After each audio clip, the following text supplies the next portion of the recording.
Last we left off, you were heading north from Teague to bring back Jane back to the apparatus gun site up in the northern part of Thane, near the southern part of the field of broken glass, using the gun that I believe one of you required while you're in there to teleport in immediately.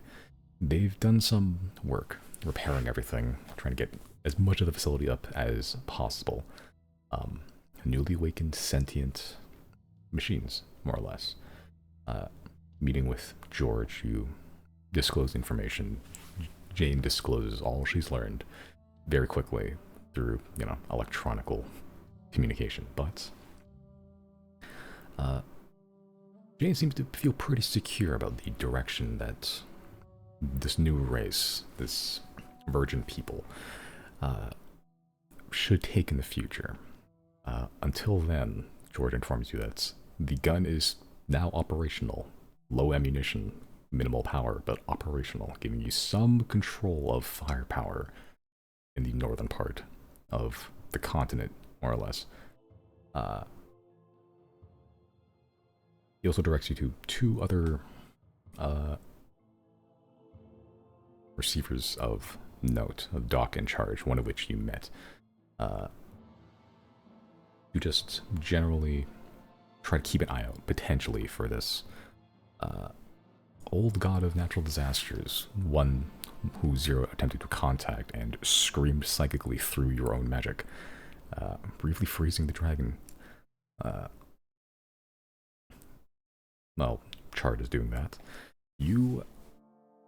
I believe you teleported back to Teague, discussed some stuff, and then headed to where you are currently. Spurpoint Mountain, tried to figure out what's going on here, try to keep an eye out for the incoming armada that you were warned about by Helen Wren. Exploring the actual mines, the single tunnel that led to the now large antechamber you discovered with the hung, sliced corpse of a titan, seemingly forever bleeding into a pool, which, when it was at full operational capacity, was likely pumping out all of the arcanium that fueled Teague when you got there. Inside, you also met 4 surviving individuals who were without food and water for some time. 1 Burnbrand, 1 Tundra Guard, and 2 prisoners, all of whom you've invited into your home to take some showers, and you are free to do with however you wish. I thought it was 3 prisoners. Yeah, sorry, 3 prisoners. Yeah, you're right. 3 prisoners. The twins and the other one. Yeah, so 5 people total. They're less stinky. I believe, Chris, you have somewhat indoctrinated the Burnbrand to your side by holding the Flame of Expurgation. O'Reilly ate a drug-laced fish. You deep fried it somehow in that thing. And then, in a high, stumbled back home. But after all said and done, you flew up to the top of Spearhead Mountain. You're only given the warning about the incoming fleet like a day or so ago.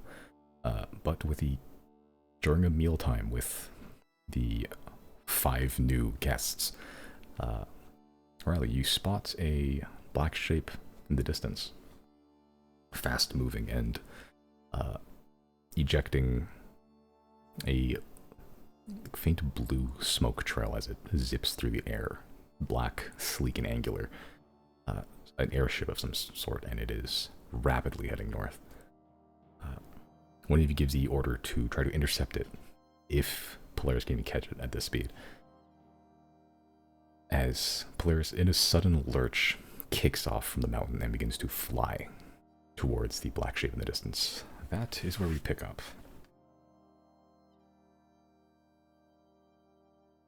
The ship in the distance is a few miles still away from you. I believe, yeah, you would all be able to see this now that Riley saw it, likely pointing out to everybody. Uh, all of you make intelligence checks.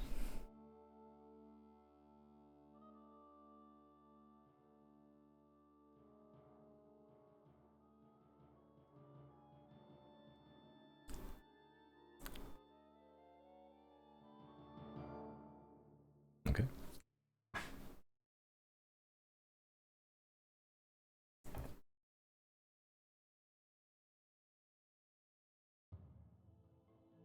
Oops.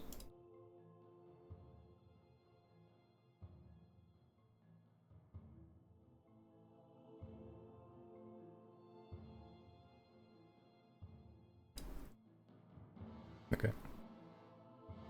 It's quite some distance still. Still a couple 10s, 20s or miles or so. Christened 0. You're trying to discern the speed, or at least the time it'll take to get here. You have, it's pretty deep into the ocean. You can barely see it in the fog. The only reason you could was Riley's sheer perception. But as he's pointed out, this angular black ship zipping towards more or less your position. It'll probably take like 10 or 20 minutes for that to get from where it is deep in the ocean to where you are now. You have roughly that time to try to do anything you'd like. So there's 2 ships? 1. What? Wait, I thought it was the stealth bomber in the air. Yeah.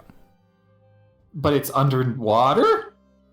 It's not super high up. It is where you are currently up in the mountains. It's roughly equal distance.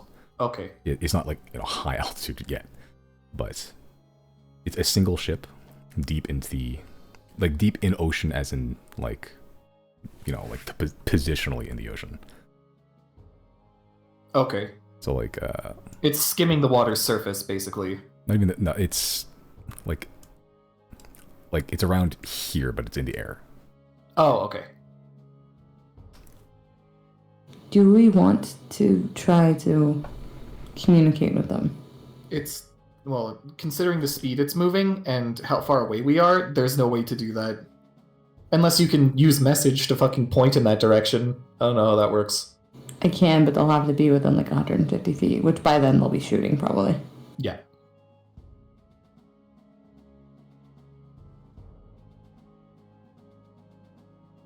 I'm trying to go through my inventory really quick. Simon, the blocking chalk, is that just a common enough item I can just buy? Or is that kind of rare? That is extremely rare. Fuck. You know it's literally DLC. Yeah. Damn it, because I think I'm all out of it. And I was like, if we get on that ship and we find where the engine is, if I just do a blocking chalk circle around the engine, that shit's done for. That would be fucked. Yeah, the blocking chalk is essentially another thing of jamming jam, that level of rarity. I'm pretty sure it's done for. I can't think of. I've only had 3 of them, and I have a note next to it that just says done in my inventory. I know I used one to fight a mage. I used the other one to fight Luca, and I must have used another one at one point, I guess, but that would have been perfect. Okay. What's the plan, boys? Is Riley still high? I know you took the damage already, so you're fine. Oh, okay. And you didn't get addicted either, I think, so you're good.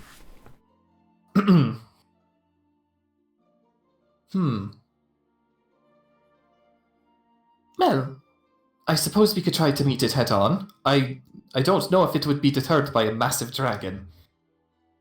But there's only one way to find out. Either that, or we wait for it to get to Teague. Which one do you prefer? I don't want to let it get to Teague. I'm down. We should let the people down in Teague know. I agree. And then we can head straight on. I am out of 3rd and 4th level spell slots, so if I'm to send, I have to spend higher. I can use my last 3rd level spell slot. Yeah, it's for the best. Okay, I'm going to cast sending to, what is her name again? No, I'm not even gonna use. I'm not gonna do it to her. I'm gonna cast sending to Merrick, and I'm going to tell him, Sylmian stealth ship approaching Spear Point Mountain, going to intercept, but keep an eye out. Okay. I believe it's still, middle of the day. Literally slap dab in the middle. Yeah, you get back pretty promptly. Just a very short, terse, laconic. Got it.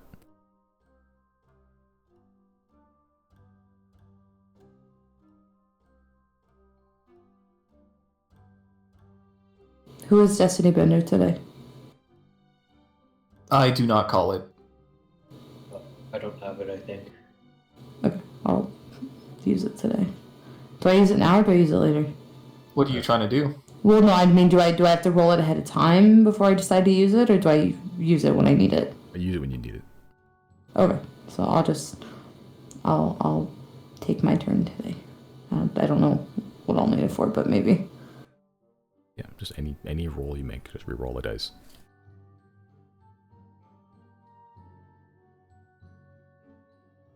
The only thing I have of interest in my inventory as it currently stands is a very big bomb.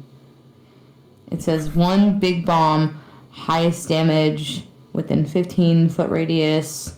It's a crawler, does force damage. Yeah, I don't know what the damage is. I know I bought it from the Adneys, I think I special ordered it or something. It's 10d10 force. Yeah. What? I have a spell that I could probably try and use. And then Riley, you have the what was it called? The Staff of Worldly Envenomment? I don't know if I've attuned to it just yet. Okay. As long as you have it though, right? Yes. Okay.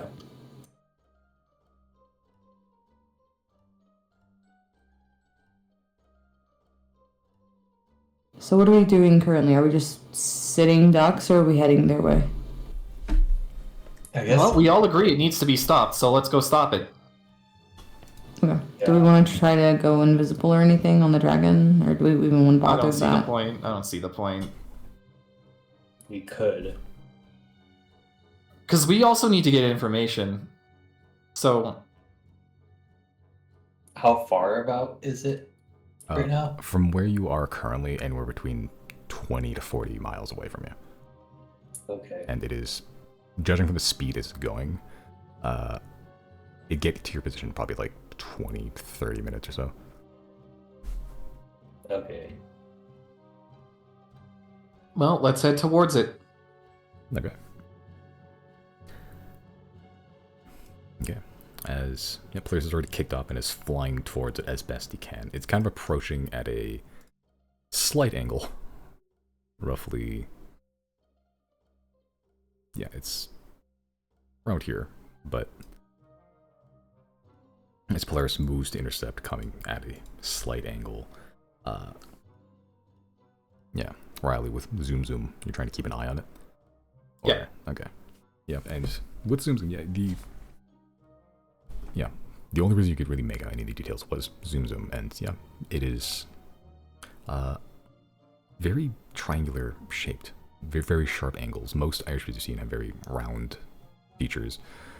Ships, like ship looking. This looks like it's not even adapted to be to look like a ship. This looks entirely different from any other ship you've seen. It's more long than it is wide. It's very very reminiscent of like what the fuck is it? It's like one of the UFOs over Phoenix. It's triangular shaped, Okay. like kind of like a flying arrowhead.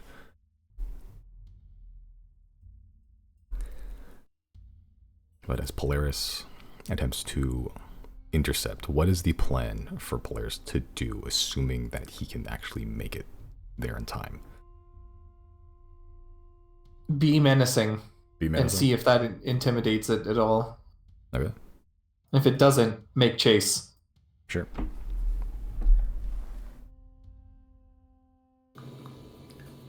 What's the game plan if we need to get off Polaris? Like, I doubt they're just gonna park next to us so we can hop on. Like, are we gonna fly?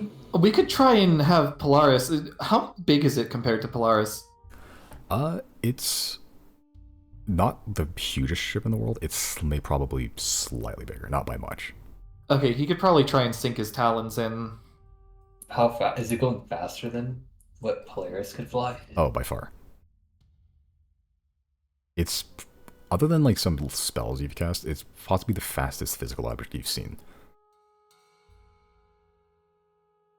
I wonder, because we can see it, if we, I don't know what the actual chart says for like the likelihood of it being successful, but if we could just teleport to the ship.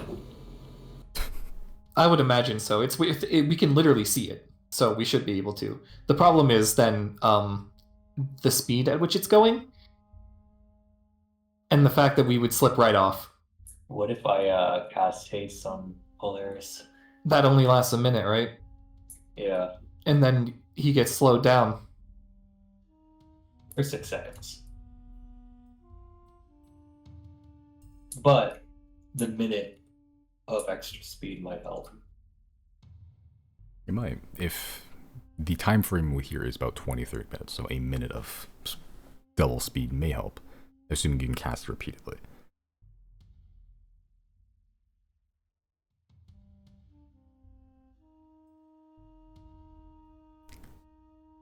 Do we have anything on us that's anti-magic right now? I don't know why I keep feeling like we do, and I don't think we do. I don't think we do. I have Dispel Magic. What's the that's not a solution, is it? Or am I just dumb that I'm thinking that's a solution? What's the range? Wait a on minute, actually. Dispel magic. Hold on a second. If it's fueled by Arcanium, so that could actually work. I don't know how that works. Could you just dispel magic on Arcanium, which is like liquid magic? None of you are like formally trained with airship components, right? You know like the rough basics of them.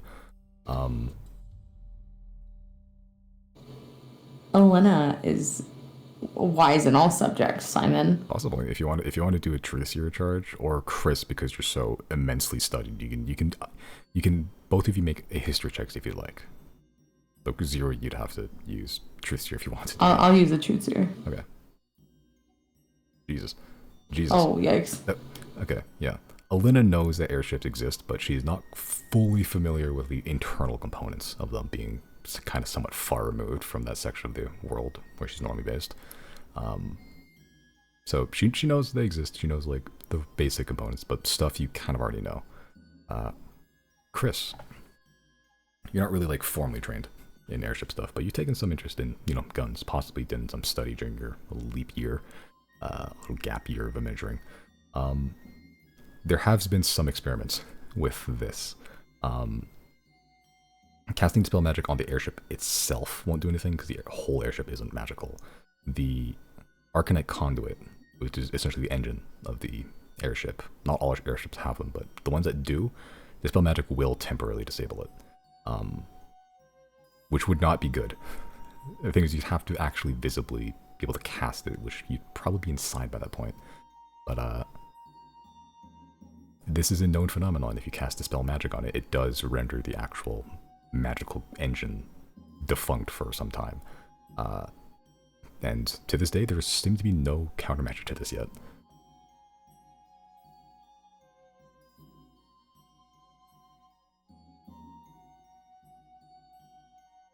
Interesting. Okay. In worst case scenario is CPK, but a awful case scenario, what happens if Polaris gets hurt by this? Because this is, I think, genuinely one of the first times we've ever brought him into battle with us, knowing that he's about to do damage. I mean, how much has he healed from the first time he took damage? I don't think he's ever taken damage. He got shot by a laser trying to get into Narset. Oh, he did. What is his health right now, actually? Damn it, Bowen. It's been... Oh, yeah, he's taken, like, some... He heals at 1 hit point a day. Yes. So how many days has passed since? Like, not that many. Not enough to get him back to full, that's for damn sure. No, I would say it's probably been, like, 11 days since Zero's death happened at, like, well, yesterday. Sesame Grammar. Yeah, it's probably only been, like... I'll say like a week. So he's recovered from 274 to, God, I can't do math. 281. 281, right. He's taken like 50 damage. Yeah, total. But he still has like, you know, like sub 300 hit points. Well, it's just one ship. I would like to ring the bell. Okay. No, we were literally just there. You were there like, yeah, not that long ago. Like earlier today, I think. Yeah, that's quite literally, just literally there. Yeah, as you ring the bell 10 minutes or 15 minutes away from possible combat, you enter the Atney's Emporium and just, you know, walk into the finely spiced aroma to room. Magical items everywhere, and the little tuxedoed frog guy there to greet you.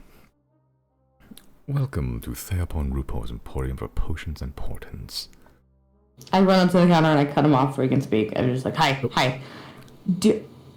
Okay, let me, before I bother him with this necessarily, Simon, does spider climb work on moving objects? It works on any surface you can grab. Orville, do you have anything that could give me any ability akin to the spider climb spell?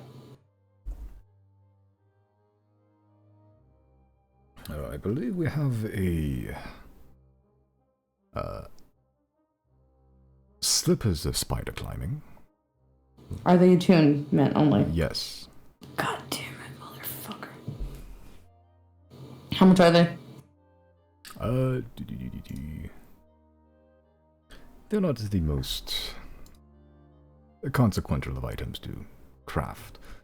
That'll run you 600 gold pieces. Simon, how long is attunement? An hour? Yes. Yeah. No! Oh my god. Can't I retcon this? You're earlier in the day. You didn't know that. Yeah, we didn't know. Stupid, I hate this game. Okay. I swore there was like a potion that gave you spider climb, but I don't see it in the list here. You know, Simon, how D&D works, you're God and you can do anything. As in, you could make a potion right now. I'm kidding. Fuck. Is that the only thing you have, Orville? Like, I don't know. Is there anything that's just like really sticky?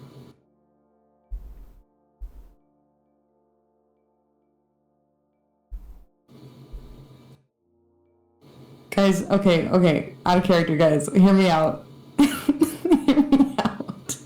Flex tape. We have the flex tape. You know what? We have, what was it called? Taut adhesive. That's the one. We do have the taut adhesive. Simon, would you let me makeshift little slippers out of taut adhesive? You can try anything your mind's eye can perceive. What's the likelihood of the success of that? We'll see. You're talking about using, granted, very good duct tape to make makeshift slippers of spider climbing.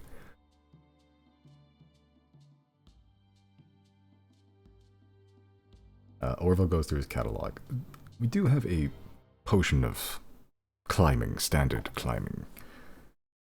That won't necessarily give you the grip power of spider climb, but it will help you scramble up difficult surfaces.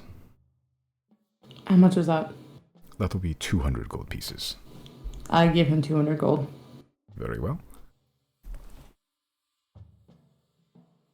And he hands you just a little glass vial of like a brown, silver, and gray liquids, like almost like emulating bands of stone, like little sedimentary layers.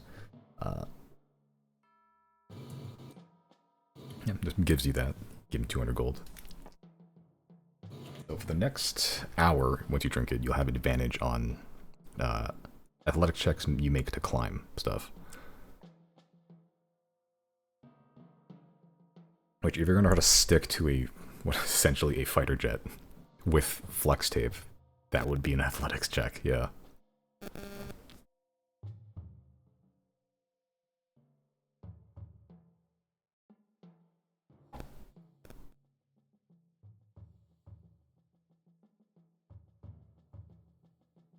But once he hands you the vial, is there anything else I can acquire for you? Fuck it, give me a healing potion. Very well. The standard size, I'm assuming. How much for the greater? That'd be 250 gold pieces. That's math. I'll take it. Very well. And he hands you a very similar looking... You've seen these things all the time. You've chugged many of them over the course of your career.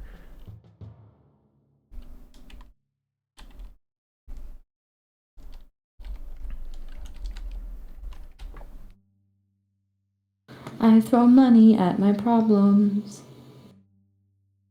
Don't we all? Yeah, I throw a dragon at my problems.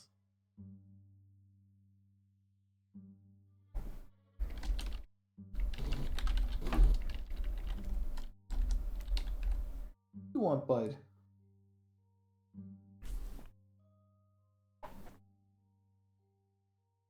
Simon, I think we've had this conversation before. If I go invisible on my carpet, does my carpet go invisible too? I believe so.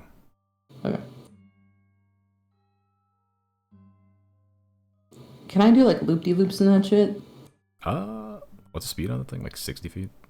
Yeah. With some difficulty. It's kind of going a loop-de-loop on a bike. But like, you know, not like a dirt bike, like a standard bicycle. Like, technically possible, but you're gonna need to be real good at it, you know?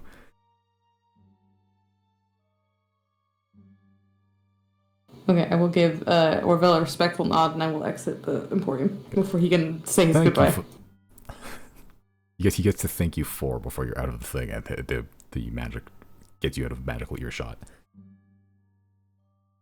Okay, as Zero erupts back into the dining room, the 5 guests still eating, really unsure what to do at this point, but they're there.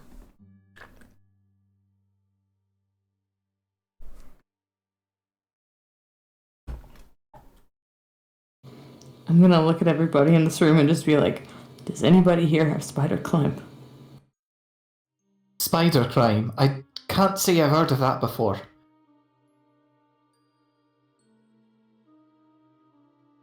I'm gonna roll a D20. I'm gonna do it publicly. Nope, never mind. I was about to see if the burn has spider climb on him. Oh, maybe Claudine has some. See, I was like, what if she has items? She has items. Actually, hold on. You actually might be onto something. I think Claudine might actually have something that allows her to climb better. That's my waifu, though. I don't want to put her in danger. Oh, she used to. I think. I don't think she has it anymore.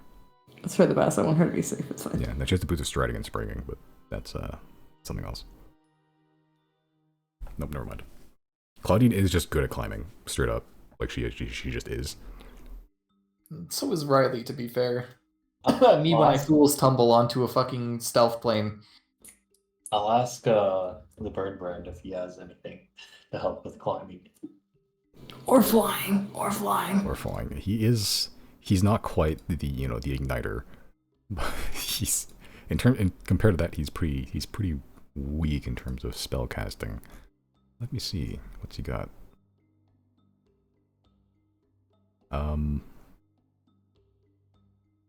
He can fireball it. He can cast Scorching Ray, Flaming Sphere. And he has a movement speed of 30 feet. He can detect magic once it's in range. That'll be useful, right? maybe the exact location.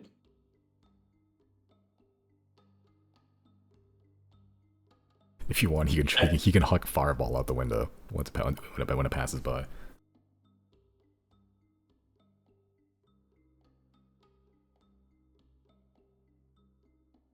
How much time do we have left? In that time, it's probably taking like 5 minutes.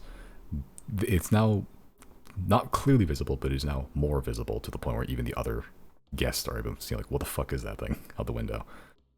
Fast approaching, so probably like 10 minutes left before it's either at or past your location. I have a stupid idea. I have a stupid idea. What is it? Could I strap my magic carpet to my back like a turtle shell using the Flex tape? flex tape? Yeah. I guess. That's not the worst idea I've ever had. No, it's not. Wait, Like a kite. yeah, I'll do that. like a flying squirrel type of thing. Yeah. We might all be able to do that. I think there's like a weight limit to the carpet. 2 of you could do it, I believe. Could I enlarge the carpet? How long does that last, though? A large last like It lasts to about a minute. Oh, Yeah, it's not enough. Is the carpet flexible enough that if I hit land like on my 2 feet, I could still fight like normal? not really. Not if you're taped to it. It's not like a floor, like a hard No, surface. but it's clumsy. That's the thing. Ever try Well, hold fighting on a blanket? second. Hold on a second. If you can get taped to it, couldn't somebody still like stand on the top? Yeah.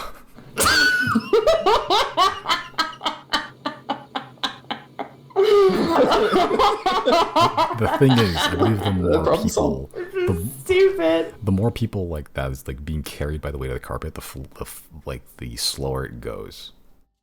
All right, we'll leave it at 2 then. Yeah, I believe that's 0 2. taped to it, and then someone on top. Who wants to? Do I even need to ask? Mills, you want to do it, right? Sure.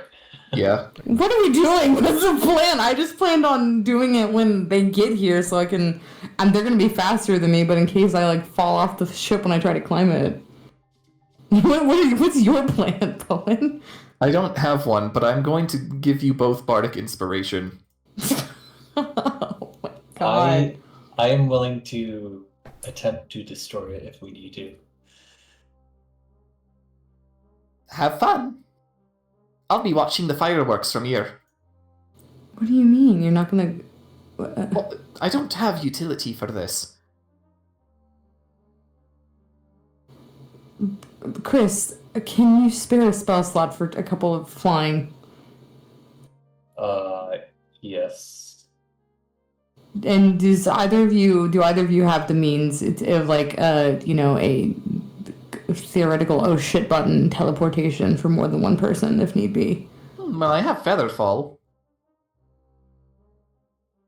Not just for falling, but like if we're in there and something goes down and we need to leave. Chris, do you have a means of the oh shit button? The ejection button? He has the cape. I know, but for more than one person. Yeah, that is more than one person. Are you really not coming on the ship if we go in? No.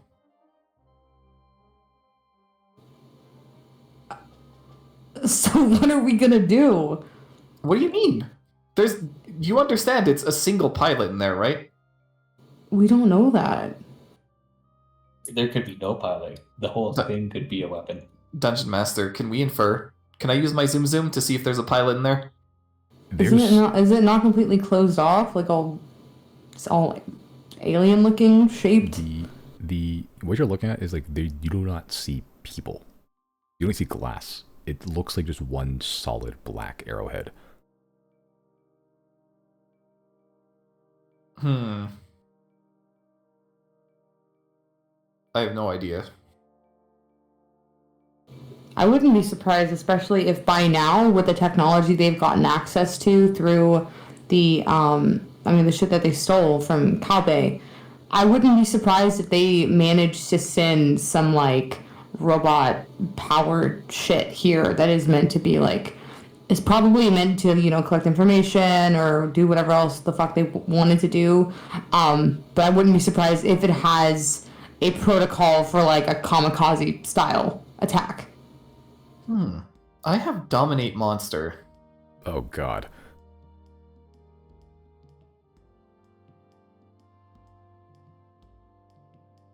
No, shush, that's supposed to be a DM spell. It's only 60 feet. And not through walls, I'm assuming. I have to have vision of it. Yeah. Yeah, it's about the size of Polaris or slightly bigger. So it could be one guy, could be crew, could be an army, who knows. You can't see the interior of it either way. I think we need to send the dragon in then. So you two can be the stealth mission, and then the dragon will be the obvious distraction. And what if we lose our dragon? We're not going to lose our dragon. What else do you want from Riley?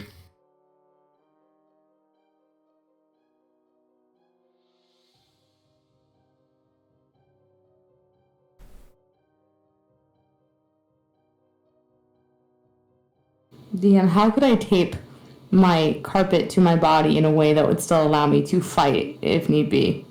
You could fight, it just wouldn't be comfortable. Like, most of your attacks would be disadvantaged, you disrobed yourself of your carpet.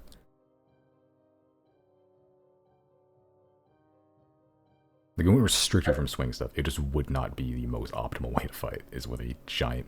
It's not a small carpet, either. It's like a decently sized carpet, like one you'd put in your living room. That is strapped to you. Like, it's going to be very cumbersome to fight in it. Are there magic brooms? Are there what? Magic brooms. I believe there are somewhere. You don't have one, but... I believe there is.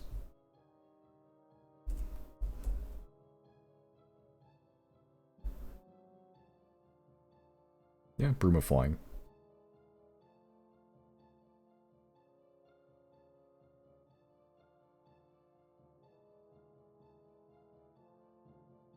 Maybe that needs to have that. But it should be the third time going in there today.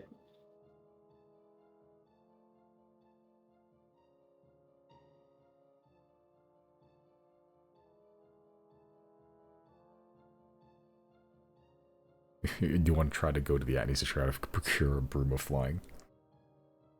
It's expensive. Do you, but it is expensive.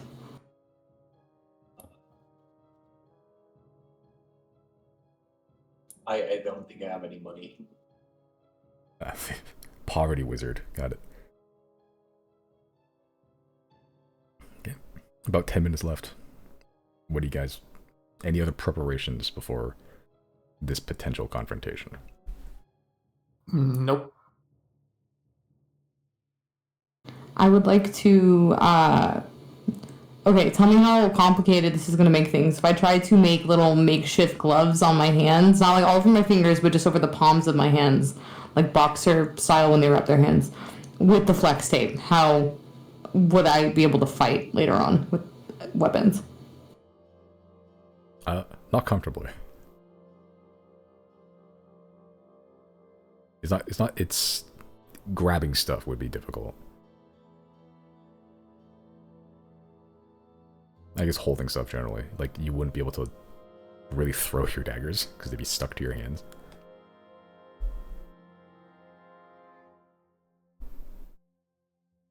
But, like, it'd be less cumbersome than a carpet attached to your back.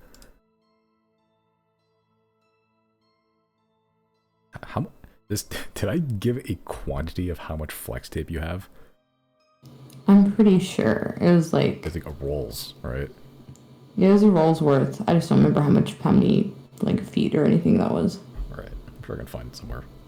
Somewhere in here.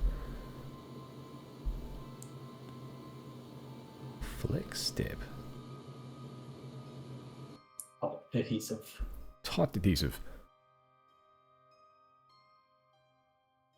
But yeah, if you can use flex tape shenaniganery if you'd like.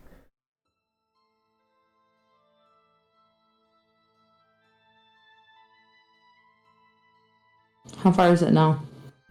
From where you are, probably about 10 miles or so. And you said it's going like really fast. Yeah. Like if we stood in the road, Polaris would get shredded probably.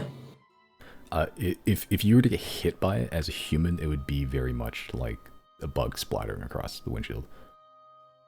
I would like to try.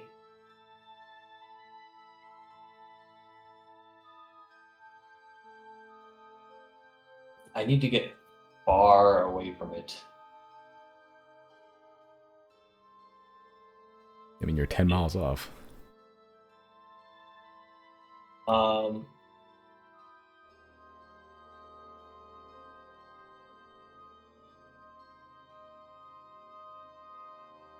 I need to be at least a minute away from it when Zero goes on to it, just in case, so that I could be the plan B. What are you trying to do? Trying to destroy the thing before it gets to Teague. In case it is hostile, or in case you can't get onto the thing.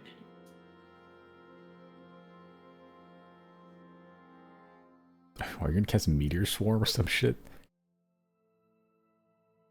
I was thinking a combination of things, but... Oh god. Who's out here doing combos?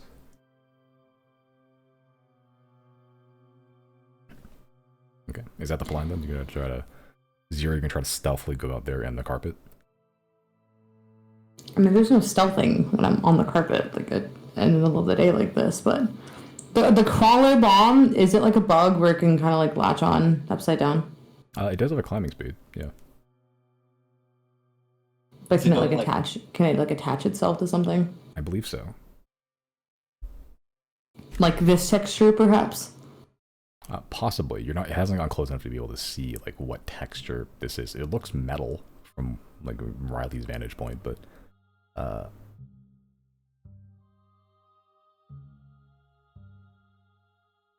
can climb. Yeah, crawlers can climb. Yeah, so the crawler would be able to, like an insect, you'd be able to stick onto like weird surfaces vertically and stuff. So yeah, I could probably stick onto something.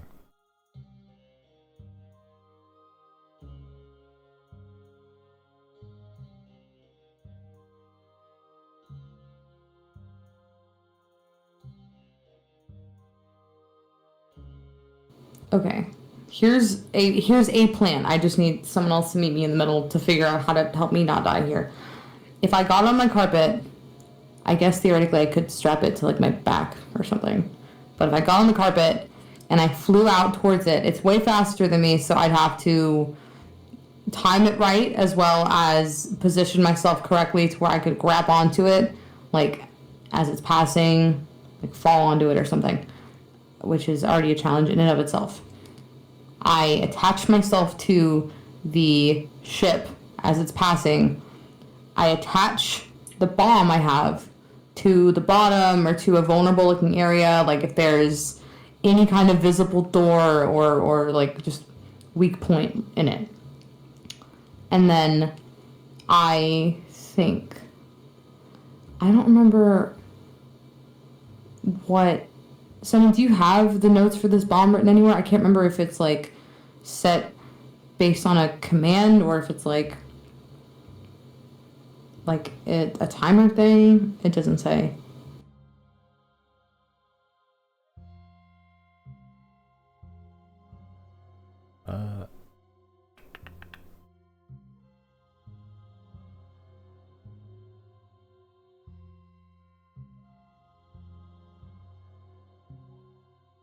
I believe that you can use your action, because when you use the crawler bomb, you can forgo your own senses to use its senses instead.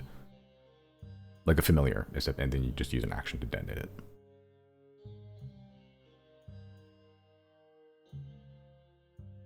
Okay. Also, boys, I just remembered when I was looking at the bomb. What about somebody would have to use teleportation twice to get to Teague and then come back here, but those spheres that we have, The ones, not the of Annihilation, but the ones that were inside of the train. Aren't they attached to the train? There's a pocket built for them to go in there, but I'm pretty sure they're just meant to be explosive devices that the train was going to use. It's not like fixed in there. Like Mondo took it out. And I'm pretty sure those work the same way, where it's like, I don't remember if they needed to be attuned or anything like that. I just remember that they could be commanded to detonate. And it was like an absurd amount of damage. I'd use those as Plan C.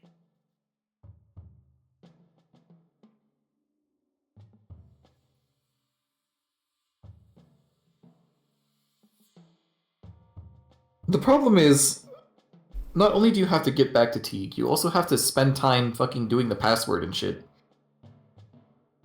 No, I have a stone from down there in that chamber. Oh? You can just teleport straight to it? Well, Chris could. I can't teleport anymore. I'm out for the day. Which is fine, because Chris could be the one to operate the bomb anyway. I think there's something... Simon, what were the rules to operate that thing that Mondo told us? I believe it was more or less localized. Not around the train, but like the train itself with the control point. I could be wrong about that though. I see the damage numbers and stuff I have for it.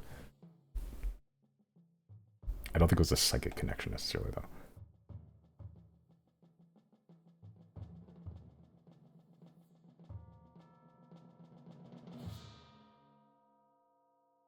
Theoretically, if my bomb and that bomb were right next to each other and I psychically detonated my bomb, it would cause the other one to also detonate.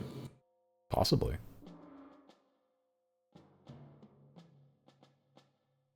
So would the plan be to attack the ship that's coming? As of right now, because it's not slowing down and there's no means of, it seems like, it doesn't seem like they want to communicate, I'm scared that it is going to Teague, because the fact of the matter is Sylvia knows what's under Teague. If there's a bomb in there and they drop it on Teague, right at the point where the Arcanium is like directly below it, Teague is wiped out. So I don't think we have time to wait for them to get to Teague. Okay,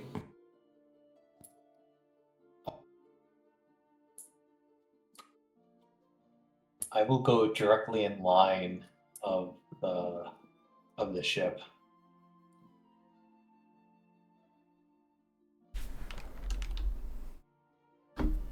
In like on its path? Yeah. Okay. You are at this point Polaris has kind of taken like a sheer angle. Yeah, Polaris is roughly more or less in the front of it. So if you got out now, you'd be give or take somewhere at least close to its path. Okay, I will get out. And then when it looks like it's about a minute away, I cast Fly first. Okay. That will give me 10 minutes. It's roughly about 10 minutes away, right? Roughly 10 minutes, yeah. Okay, so Fly will last 10 minutes. And then I will...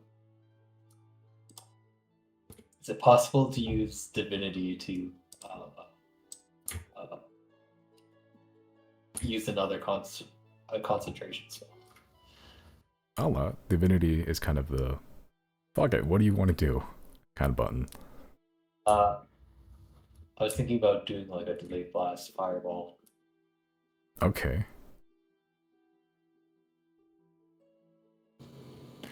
I have another idea, but I don't know if it's a good one. May as well pitch it. If you take a bag of holding and you put another bag of holding inside of it, it rips open a portal to the astral plane. How large is that portal to the astral plane, Simon? I believe it's like 10 foot by 10 foot or something. I believe. That's not going to be enough, is it? If we found a way to put it directly in the ship's path and it hit it, that portal with enough force, it could like cut the ship in half. That's true. That's true. Could I enlarge the portal? I don't think you can. Because the portal's going to be fixed wherever the actual bags were torn, right? Yeah. Any creature within 10 feet of the gate. I have mage hand. I'm not worried about that.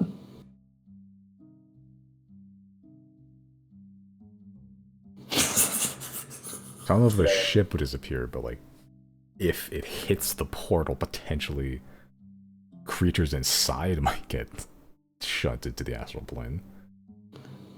I mean, well, yeah, if it flies into the portal, my logic is like, you know, like there's like an edge to the portal that would directly be dividing through the ship once part of it is in our reality and the other part is trying to go at rapid fucking speeds into the astral plane, that a natural physical like material would just naturally just be destroyed due to the force. Like what's it called? Like a unstoppable force versus a immovable object type of yeah. thing. How long is the portal open for? Instantly, pretty much. No, how long is it open for after it opens? Instantly. So like once it opens, one round passes, not even one round. Like it's an instantaneous effect. It's not a lingering portal. It's like a grenade. I'm willing to gamble at least 2 bags of holding. Do you guys have just 2 extra bags of holding just laying around? How much do they cost? Like a good amount.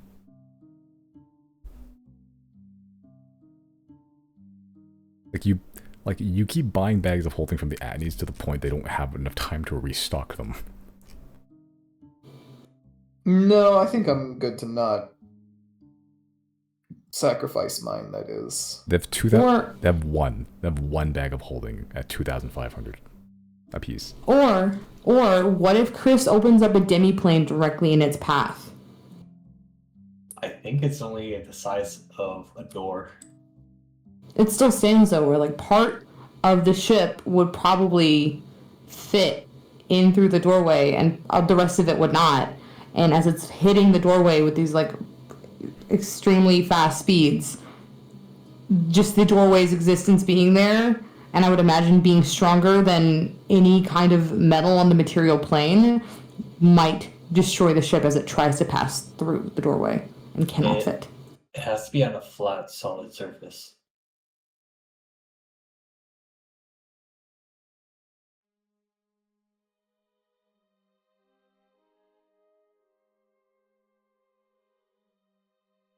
I guess I could do it on the flying carpet.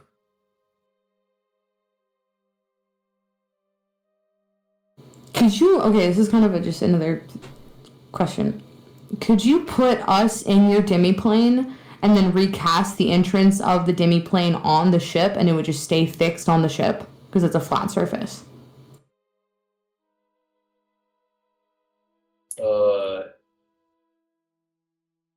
Yes, I think. Where would he get the opportunity to cast it on the ship, though? I mean, as it's like passing the dragon. Or Does it have a range? once it comes within distance. What's the range on opening a demi-plane? That I can see. Or 60 feet. That's a really tight window.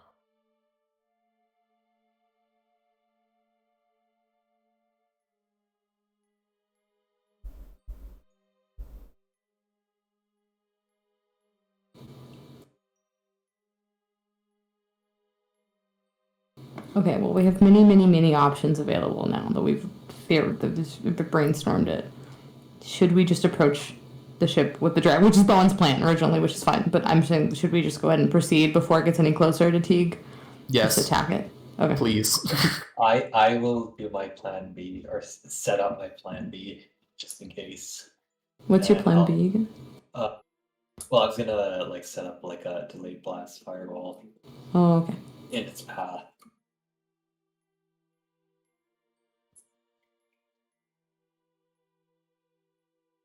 Okay. Delayed Death Fireball, does it follow gravity? It might, if I recall. I don't know if it just lingers in the It air. says condenses to linger at a chosen point within range. At a point, okay. At a point within range. Okay, so I guess it does just wherever you want it. Okay. So, is the plan to just fly the dragon into it, more or less? And see what happens? Yeah. Okay. I will jump out with my fly, but I'll still be in the same pathway. Okay, nearby. We're not gonna go head. We're not gonna go head to head with it necessarily, right? Where we would just be directly in the path of its force, like we're gonna like jump on it. We're gonna get close. That's the plan. Okay. Okay. I'll do delayed blast fireball when it gets to a minute before it reaches me.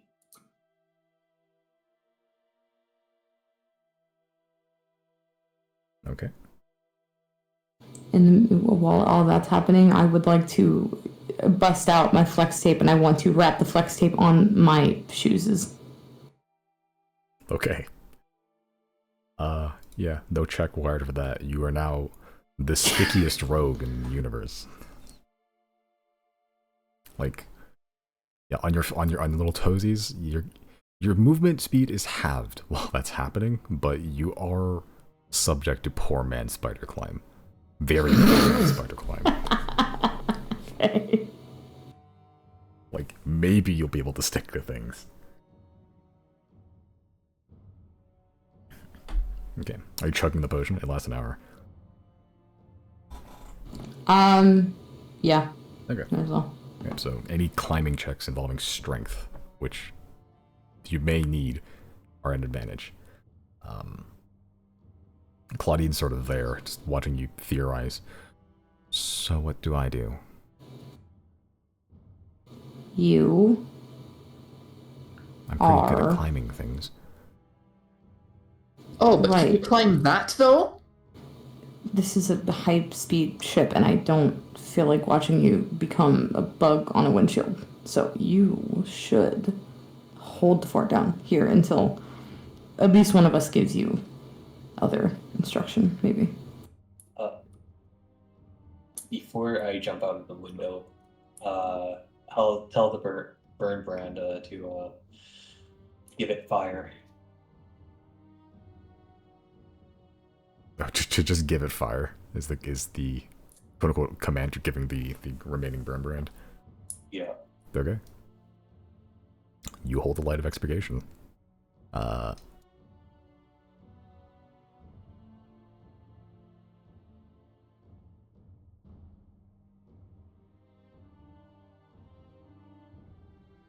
Okay. So, as Polaris tries to more or less get in its path, and it's pretty well in its path at this point, how exact he is harder to tell at this distance, but the arrowhead is shooting straight towards you, more or less. Chris, as you jump out, cast fly, as you're going to cast delayed blast fireball once it gets to roughly a minute to your position. Yeah. Okay. Is Polaris going to just be nearby, or is he trying to make a show of it? Trying to make a show. Okay. Maybe breathe some fucking ice breath or something. He can do that. Okay. Well, Polaris isn't really proficient in any of these things. But fuck it, he'll do it. Jesus. That's pretty high for a dead dragon, actually.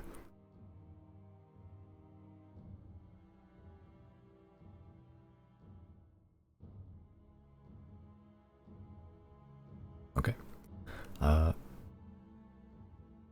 About 5 minutes off. About 4 minutes off. As Polaris gets in the path and is now hovering, flapping its wings to just keep rough pace where it is, as Polaris, in one show of force, of strength, spreads the wings, glides a bit slightly, as it breathes fire around and makes this giant ring of ice, not fire, breathe ice around and make this giant ring of frozen air and just like, almost like dancing, like very sharp snowflake that flies through, makes a big vortex around it. Riley, make a perception check. Sure. Perception. Yeah. Okay, you're keeping an eye on the ship. There is at this range you can see much more of the details. The metal is black across, but it has these strange striations across it. You can only catch it by like what light is visible still, and it's kind of like catching the edges of the little grooves in it. It looks like the entire ship is coded in some sort of runic script of a kind. It's not glowing or anything, but it looks magical in nature. The entire thing, head to toe. The plume of smoke is not quite as visible behind it, but you can see it's blue colored, and you can see almost like static electricity just jumping between the individual particles in its trail. And as Polaris makes that final show and steadies itself in its path, you can see that plume of smoke, almost like a rocket, like hurtling towards Teak, begins to reverse direction in a way. It's not shooting from the front now, but the plume of smoke behind it is beginning to move in the direction that it's going. If that makes sense? It's almost like it's being suctioned out. Is the craft slowing at any bit, or with your perception check, it is gradually slowing down. Okay, perfect.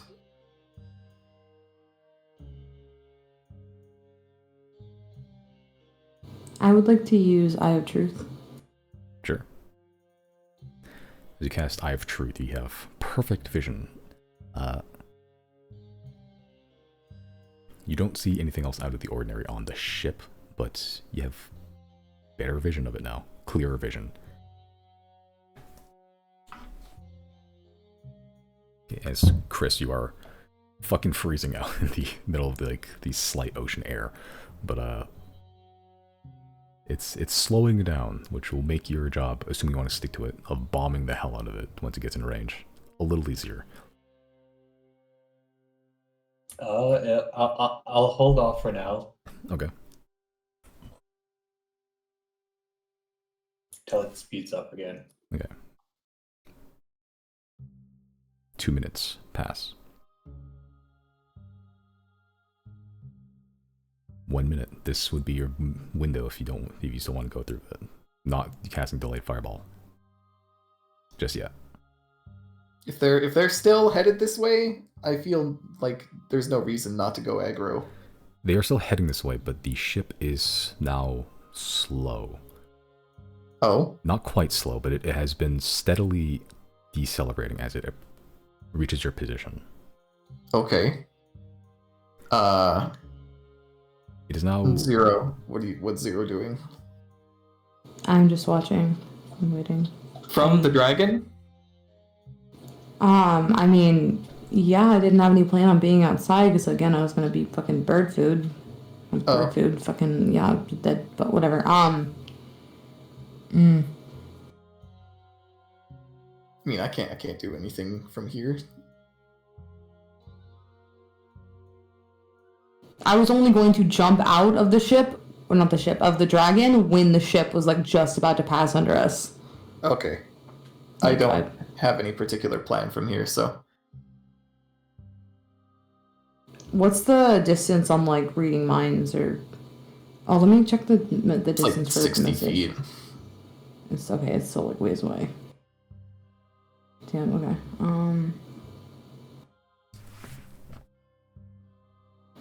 They're not up within 120 feet of us yet, right, Simon? They're still. They are no longer miles away from you. They are now within the, I would have to describe as feet. They are roughly 1,000-ish feet away, and it's close enough that you can now, most of you can see like good details on it. It is arrow shaped.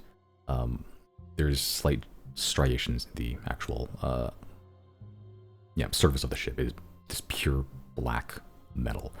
It's not dissimilar to the metals you've seen that the apparatus and receivers are made out of, which may be telling of its origins.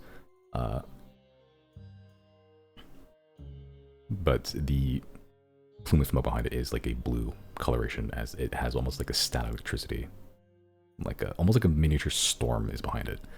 But instead of propelling it forward, it's now almost sucking its speed out, if that makes sense. The plume of itself has reversed direction and is now flowing forwards as opposed to backwards.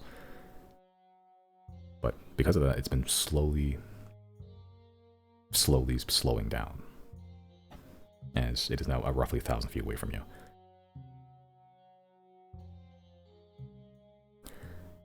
Give or take another minute, it may arrive at your position.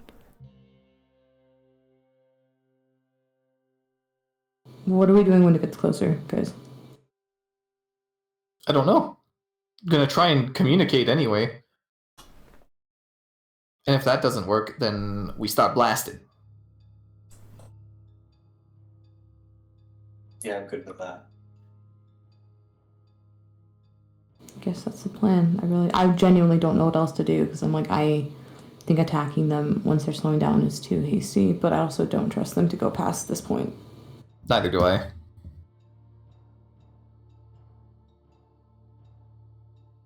Remember that you both have inspiration.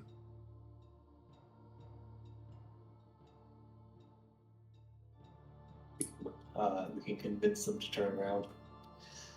To GTFO back where you come from. Yeah. Okay. But if no other actions are being taken, the ship... So I guess I'll just float there. You float. If I see it slowing down. Yeah, like a superhero or supervillain or a god of a kind. The ship is now moving regular speeds that you're used to. It's now not moving any faster than like a standard ship you'd see on the ocean. The kind of reverse suction effect of the smoke has stopped it. It's now going backwards again, propelling it forward, but it's not going any faster that you can see. It's now close enough to be within roughly 200 feet, as it's passing pretty close to Polaris. Once it gets within 120 feet, I am going to cast message just to the first, because I don't think I need to see them. No, yeah. You point your finger toward a creature within range and whisper a message. The target, and only the target, hears the message.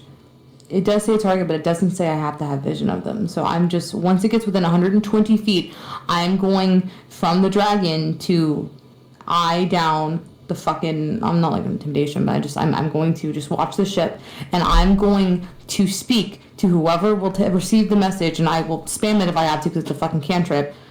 I will just say, what is your business here?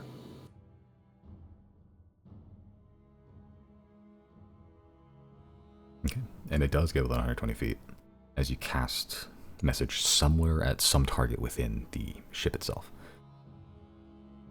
You cast the message. The target is a creature, right? A creature within range, yeah. You cast message on the ship, expect to hit someone on the inside. The message hits the ship specifically. You can feel it as the message is sent, and it almost hits something on the outside of the ship, but doesn't go any further in. And you're not sure what happened. In the middle of your vision, in text, being slowly one by one lettered out, it just says negotiation. Am I the only one that can see it? Yeah.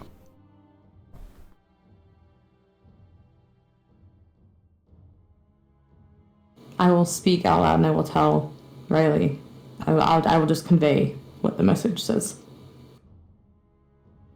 Interesting. In that case, I believe Riley will cast sending to this object.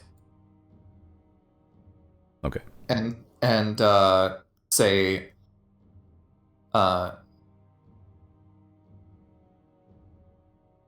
now, We represent Teague. You may negotiate with us. Okay. The ship gets to about 100 feet and is now, you guys are now about side by side. You can see the side profile of it. It is thin, narrow. The backside, it is very much arrowhead shaped, but the back where it is, you can see there is a spinning disc, probably good, like give or take like 20 feet across. Looks like it's made of solid arcanite, like spinning rapidly, like only half exposed, kind of like a roller skate wheel, just spinning very, very fast at the back. That seems to be what is ejecting all that smoke. But it is now stopped and is now just hovering there. Guys are roughly eye to eye. It has no eyes, but in some negotiation phase you've entered, Riley, in your mind as well, letter by letter, it just spells out, open a door. Riley will open a door. Yeah, and the door. You open a door.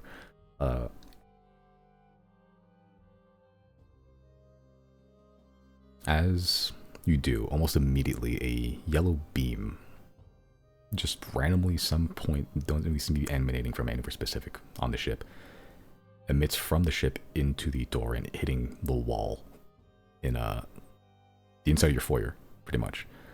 Yep. That light eventually stops, but the laser remains as it begins to coalesce into the shape of a humanoid. You don't see any features yet, but it begins to coalesce. It's just one opaque yellow shape, cloaked looking. Eventually color does seem to take, or more specifically, the color seems to fade into a white-gray coloration. I figure you've seen a couple times before, though not in this detail, at least not to anyone except Zero. A figure in a purely gray cloak, some bits of metal armor, but all of some silver white gray coloration, all dull. A hood pulled up over the head, a white cloth mask pulled up over the face, leaving only just the barest amount of skin and eye visible. Not clad in weapons, but a saber at the side. You can see a pistol on the right hip. But it's a long billowing cloak and a humanoid figure is now standing aboard your dragon. So, that's the technology that Silnia has extracted from the apparatus, huh? The figure looks at the ship, looks back. Of a sort. Do you have a more... Figure kind of looks around the room, just standing in the foyer. A more appropriate area to discuss matters. We have a kitchen. That's about it, really. That will do. Alright. Simon, is this the same one that I spoke to in Silnia? It doesn't seem like it. The one you spoke to in Silnia was more masculine. This one seems more feminine.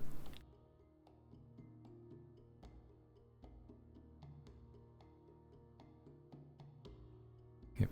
Did you guide them to the kitchen? Yeah. Okay. I'm assuming everyone's around for this. Yeah, everyone would be. Okay. I'm going to cast tongues on Zia so she can understand what's going on as well. Claudine's not here.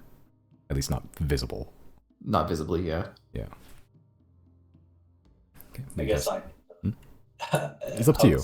Yeah. But I'll if I see it stopped, I would probably head back towards the dragon. Okay. So you head back towards the dragon. Yeah, as you just head way back to the dragon, you don't notice anything on the ship out of the ordinary. Nothing peers at you. Nothing shoots at you. It's just this floating black arrowhead shape of a ship just sitting there in space. As you float back, the first thing you're greeted to is the sight of some gray clad humanoid walking towards your kitchen as they kind of make eye contact with you. Green eyes barely visible under the shadow of a cloak they have pulled up. But you all head to the kitchen. And the figure kind of sits down. Very rickety table. Where's everyone positioned at this point? Riley will, I don't know, take the seat nearest to them, I believe. Yeah, there's only 2 seats, so... Okay, well then Riley will take the other seat. Yeah. Rest y'all will have to stand somewhere in the kitchen.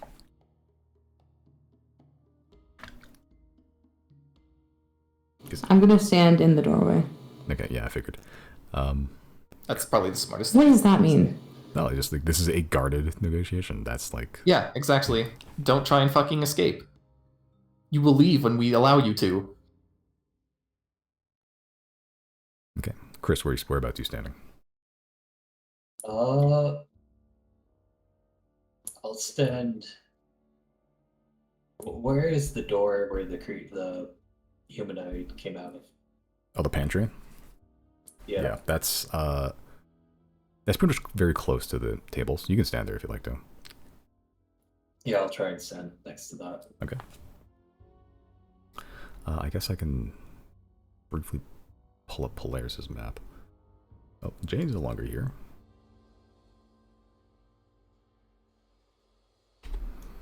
Okay. But... Oh no, there are multiple chairs there. I thought I mistook. You can stand in there. 0 standing by the doorway.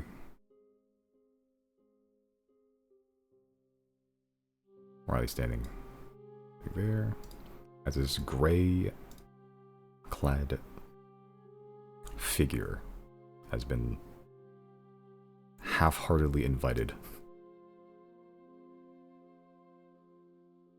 onto the ship. Y'all are surrounding them. Pretty much. Yeah. Y'all are feet away from this figure, but they don't seem perturbed by it. Yeah, and Zia's around. Yeah, Zia still has been making some effort, or at least some understanding of what's going on in your guys' life, but it's coming pretty hard and fast. But she'll try to keep up. And Claudine is probably somewhere around. The figure sitting there doesn't go for any weapons or anything. Doesn't really seem that stressed about everything. They kind of just look at all of you. Takes a long look, every single one of you, for like solid 30 seconds. Kind of places both hands on the table. They're wearing kind of like half armored gloves now, that kind of like armor just like each individual knuckle, and just clasp them together, rest them on the table. So you are the usurpers of the throne. In a sense. Not really interested in running Teague ourselves. That was kind of an accident. Fortunately, neither do we. Oh? What you have, you don't really understand. Or even want, I don't think. So what's Silnia's deal in all this then? The issue is that what you have is Silnian property.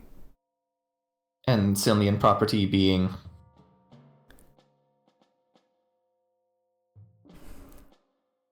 The figure kind of leans forward. Again, just makes eye contact with you, Riley. The Dawn Flare. Mmm.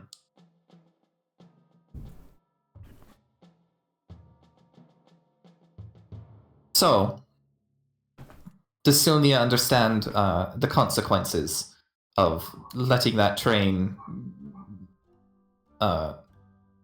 accomplish its original mission?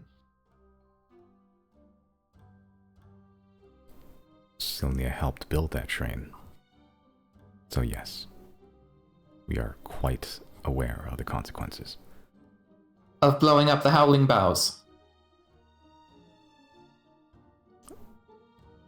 That wasn't its original purpose. What was its original purpose then? Because that's what we were led to understand. You haven't figured it out yet. No, not even a little bit. It was meant to unfreeze Thane. Yeah, that would be driving it into the Howling Boughs and blowing up the Howling Boughs. That's how you unfreeze Thane, and that's a horrible idea.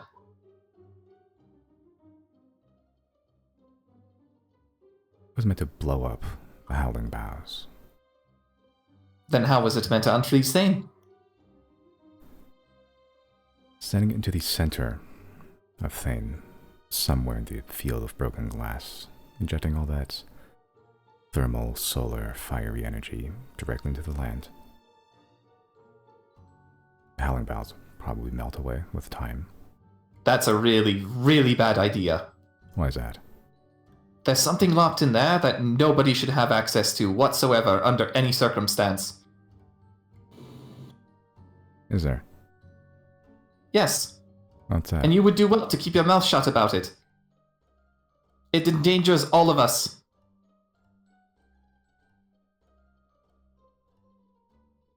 Everything I'm going to. endangers everything until it's studied and learned about. Yeah, and we have people on that already. I'm gonna cast message. I'll sleight of hand it if I have to, and I'll just cast message to Riley and just tell him careful. Yeah, no, I know. I'm just keeping vague about it for a reason. Yeah, but if we tell them where our glowing red weak point is, that's not good. True. Okay, yeah, as you cast sleight of hand message. Riley will just say acknowledged. Okay. Yeah, you cast sleight of hand message, and you're very good at sleight of hand. Make a perception check. I'm also so good at those. You are.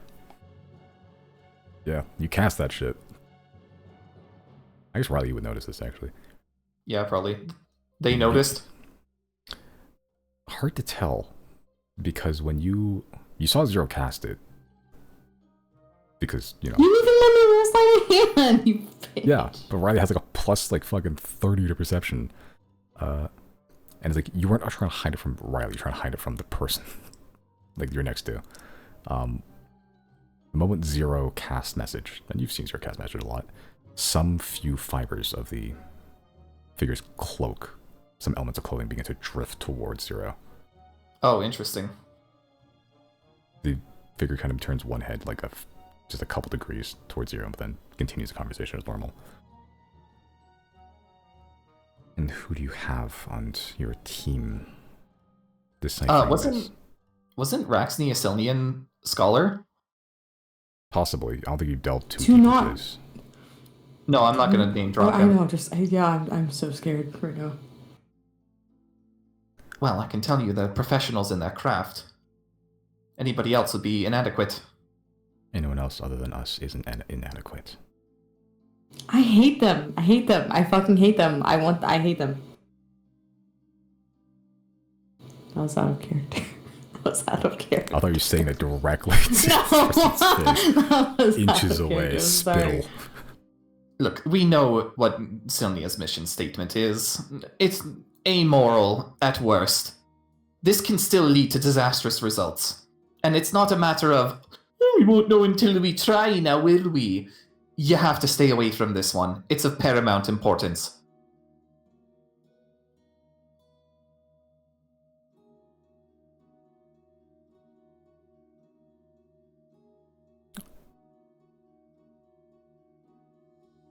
Allow me to regale you with a story. A boy discovers that knives are sharp. He falls on it and dies. The next boy that finds it, he just finds some mysterious object, plays with it, finds out that it's sharp, he falls, he dies. The next boy, seeing the two corpses from previous generations before him, finds the dagger, discovers why it's sharp, why it's made the way it is, how it works, and he does not fall in it. He knows how to use it. He knows how to make more. He's mastered the knife. A poor metaphor. But what you propose to us is to forget this danger exists, to leave it where it is, so some future fool can find it before anyone else can. Play with it. Fall. And die. I think Sylvia is going to be one of those boys who falls on it and dies. The figure kind of just turns slowly towards you, Chris, as you're guarding the potato room. Is that so? It's not just Sylvia. It's all of us. Then why would you leave that to lay where it is? Because it is encased in ice right now. Yet you said you have someone there studying it. I cast message to Riley and I say, careful. Right, Listen, again, that you melt the ice, the goes. world ends. Simple as that.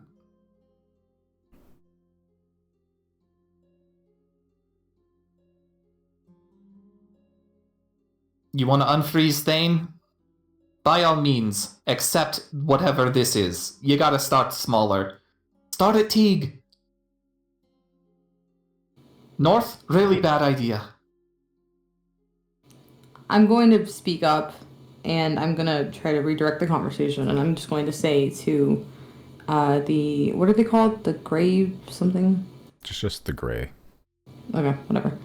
I'm just going to speak up and say, what is your negotiation? If you're looking for the Dawn Flare, what are you offering? We have some understanding of what is to come. I believe we all would like to stay alive.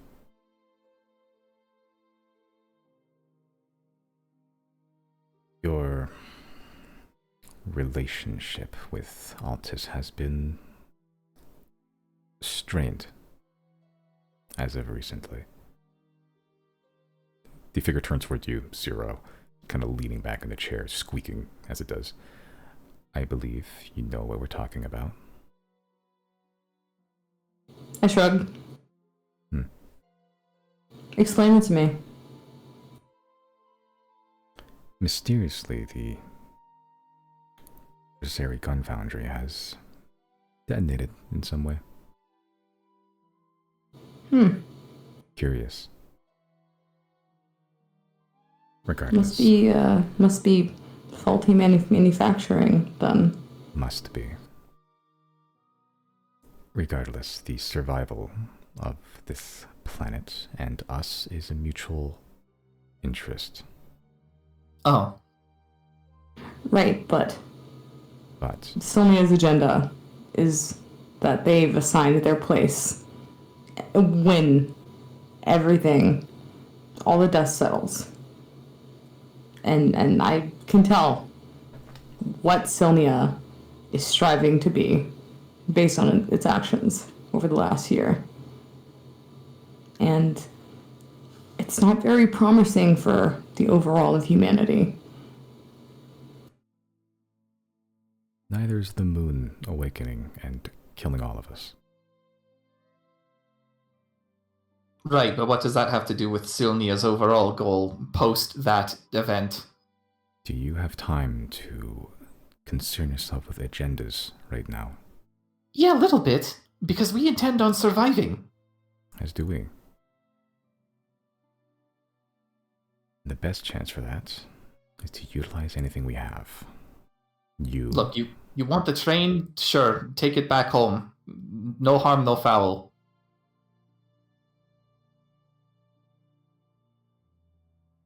Relocating the train is not the purpose. Sylnian engineers designed Dawn Flare originally.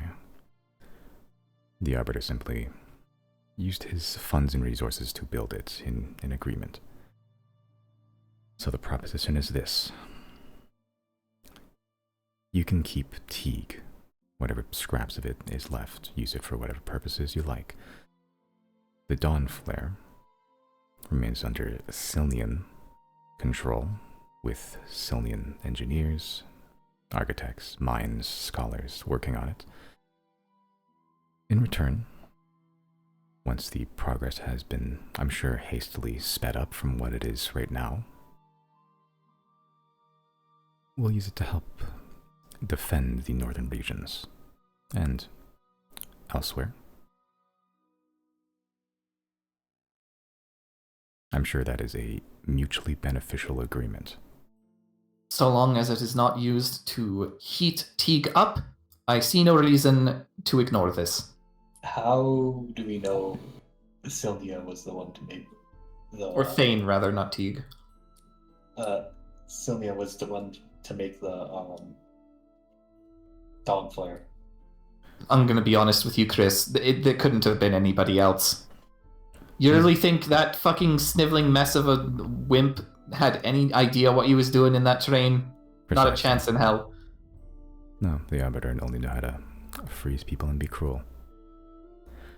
How many trains So have you seen then run Sylvia through? would agree that the liberation of Teague is a net positive. If you want to look at it a moral side, perhaps. On the other side, progress on the Dawn Flare has now ground to a halt.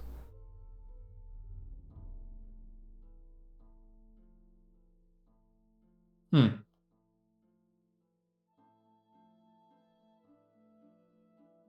gonna look at Zero. Look, as long as there's no hidden agenda here, I don't see a problem with any of this. I'm gonna cast message to Riley and just say no. Alright, Riley will then gesture to Zero. You've got the floor then.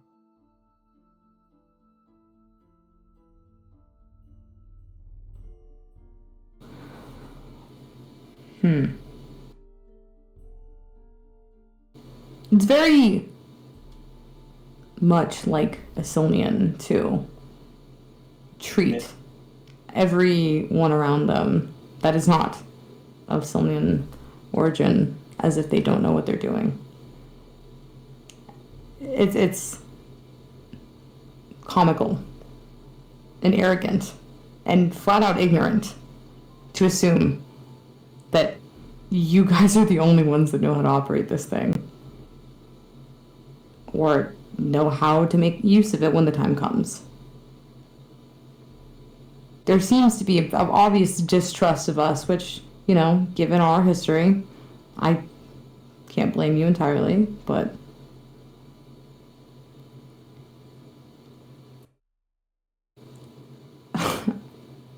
I cannot, at this moment in time, agree with your plans of negotiation.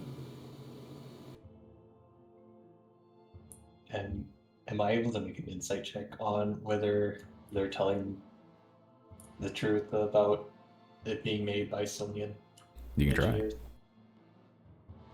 Yeah, make an insight check. Hard to tell. Not only He has because inspiration. He does have inspiration, this is true. Can I use that? That's up to you. it's up to you. You can make another. Inspiration is D12. Yes. Yeah, you can Add a d12. you can add a D12 to it if you want to. I think that's about the maximum value, yeah. Damn, 24 then. The gray is hard to read, period. Not only because their face is covered, but because there's this weird, cold, stoic sense of just nothing around them. There's no hate, there's no annoyance, there's no feeling, period. Yet when you hear the words, the Dawn Flare was built by Silnian engineers, or at least was of Silnian origin, you gather that that was said with one, confidence, but two, pride.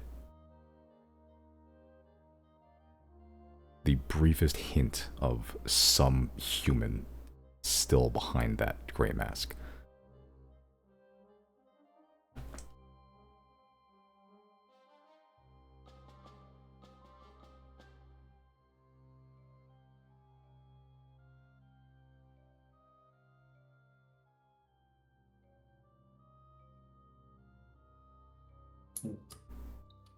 I'll ask the gray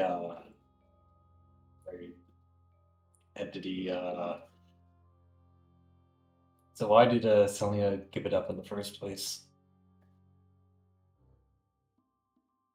Well, there's the matter of the Arbiter suddenly dying. And we no longer had much control in the situation now, did we? It wasn't given up, it was an agreement. One that was cut short.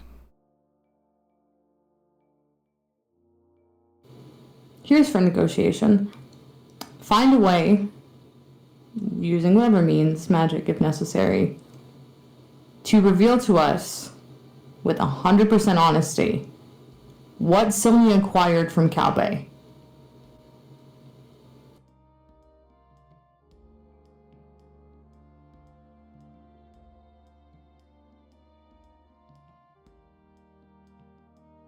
The Gracer just stands up, walks to the window where there was shine in, and just points to the ship.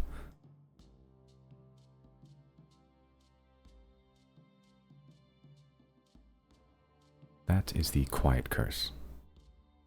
The first and currently only of its kind. I would like to insight check that.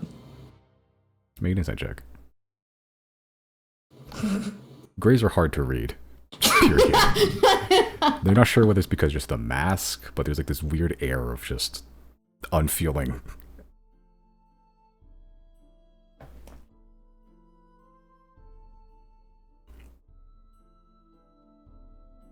What you see floating before you, for all of us, is the result of not only Sylnian engineering, but a Sylnian outlook on existence. You want these ruins and rubbles to remain ruin and rubble, when they could be used to improve life for everyone. Not just Sylnians, not just Altans, everyone. No one said that we meant to leave it to ruin and rubble. It belongs to somebody. Indeed. And you know who it belongs to. Mm-hmm. Who does it belong to? Not The you. machines themselves, wouldn't you say? The machines themselves, implying that they exist still elsewhere in the world. Perhaps. I'm going to And they cast may message and continue. I'm going to say to Riley, careful. Think about it. If they were a part of the arms of the invasion, not only are they out there somewhere else, they will continue to be once the invasion begins anew.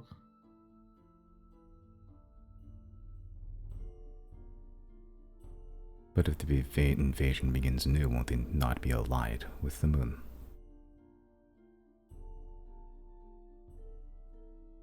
I'm gonna look to Zero.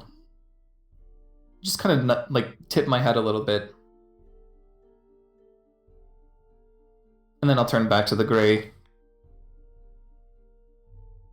Did nobody at Sylnia think maybe the machines be reprogrammed to not be allied with the moon anymore?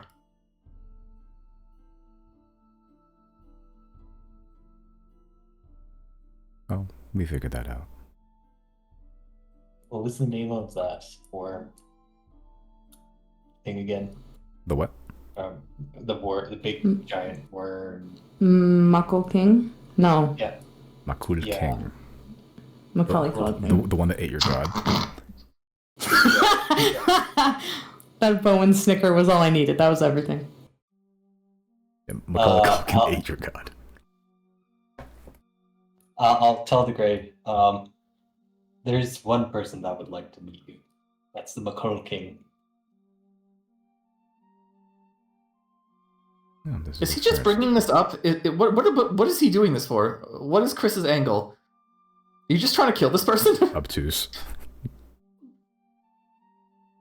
He once told me that there are many souls in the moon, and some of them, actually most, are actually innocent, just being, well,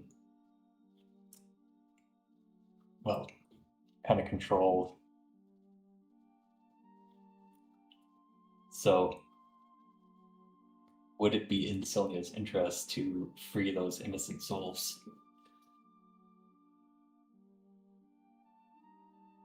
Well, that's beyond my pay grade. Not my decision to make. Then maybe we should be speaking to somebody else then. And I know I cannot intimidate this person, but I do want to roll whatever I need to roll to convey accurately that I do not respect this person and I don't feel like putting up with them. Yeah. You want to make a vibe check? Just. Oh, kind of intimidation. I know I'm not gonna actually like scare them, but just to convey to them that like check. they're not. They're nothing. They're fucking small fry. Can I stealthily cast a spell magic on this person? What are the components on that? I wouldn't. Oh god. Vocal and somatic. It wouldn't be the most stealthy thing in the world to do vocal and somatic components while you're feet away from this person.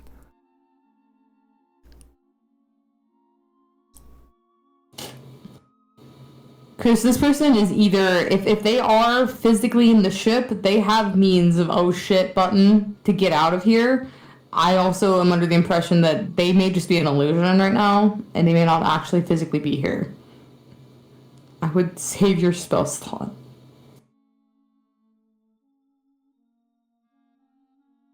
I want to see under the mask.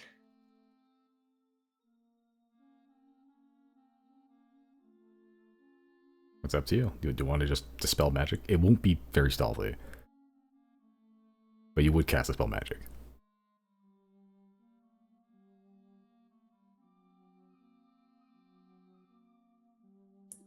Yeah, I'll try.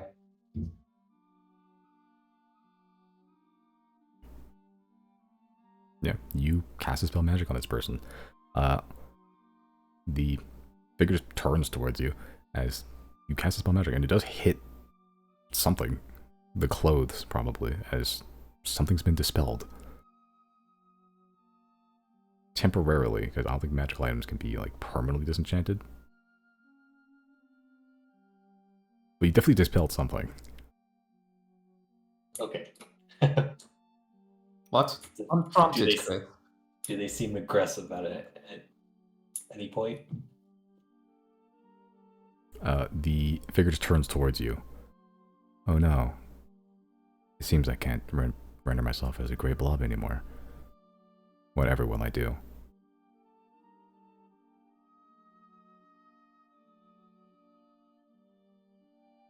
Did you get that out of your system?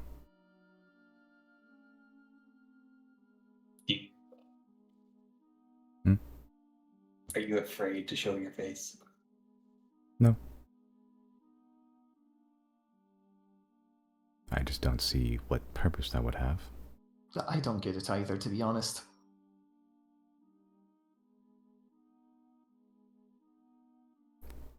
What matters isn't my face. Not even me. Just the words that we're sharing together in this lovely kitchen.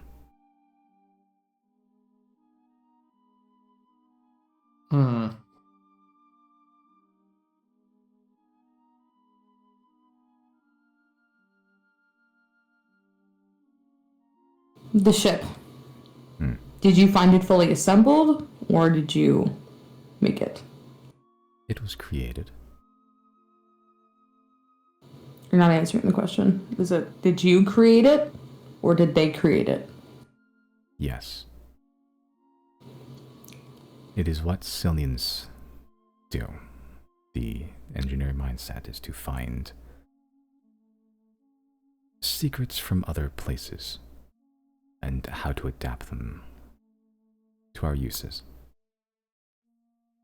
If your question is whether the Quiet Curse assembled like that, we found it like that, no. The components, the individual pieces within, we did some studying.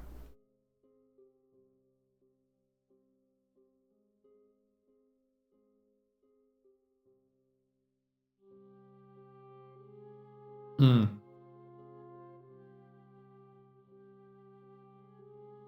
I'll be right back real quick. Alright. Simon, if I wanted to shove somebody into the astral plane, how would I get them back out? What do you mean? I said what I said, Simon. How would I get them back out? Do you have the spell shove into astral plane? No, if I opened a portal to the astral plane and somebody fell in, perchance, how would I go about retrieving them later? How are you going to send them to the astral plane? Don't worry about it. Are you going to just bag of holding and bag of holding? Don't worry about it. Because that'll get you too. Not if I use the mage hand.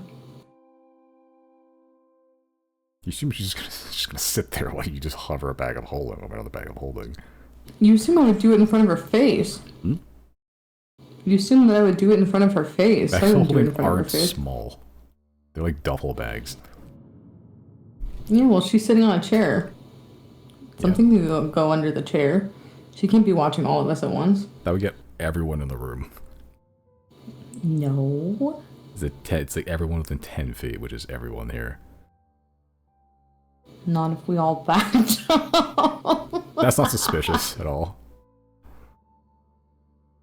If that's what you're gonna do to like shove something to the astral plane, like via bag of holding, you can't then pull them out of another bag of holding. They'd be in the astral plane. You have to find some way into the astral plane and then find some way to find them in the astral plane, that's like throwing a penny into the ocean. And like it's in the Pacific Ocean. You just have to search the Pacific Ocean. I guess I don't need to retrieve her.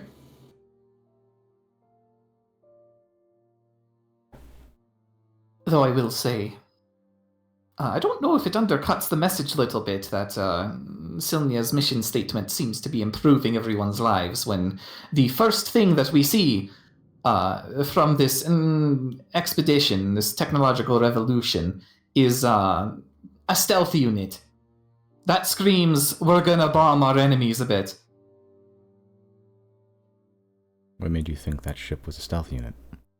Oh, it was difficult to even parse. It's a miracle I was able to spot it. I would like to insight check what she just said. Make an insight check.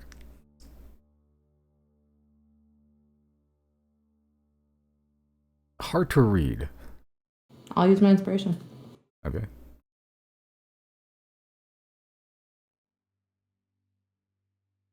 $27. Okay. As the conversation continues a little bit, she sort of goes, "Was it hard to spot us? Are you sure we went just flying much lower than it could possibly go? Are you sure we didn't want to have you find us first?" How would you have known that we were perched on top of a mountain? No, we didn't. But the moment Exactly. we spotted a dragon there, we kind of made that deduction. Much like how you spotted us. Zero, as you kind of reading the face of the gray, there's an almost, again, an emotionless vacuum.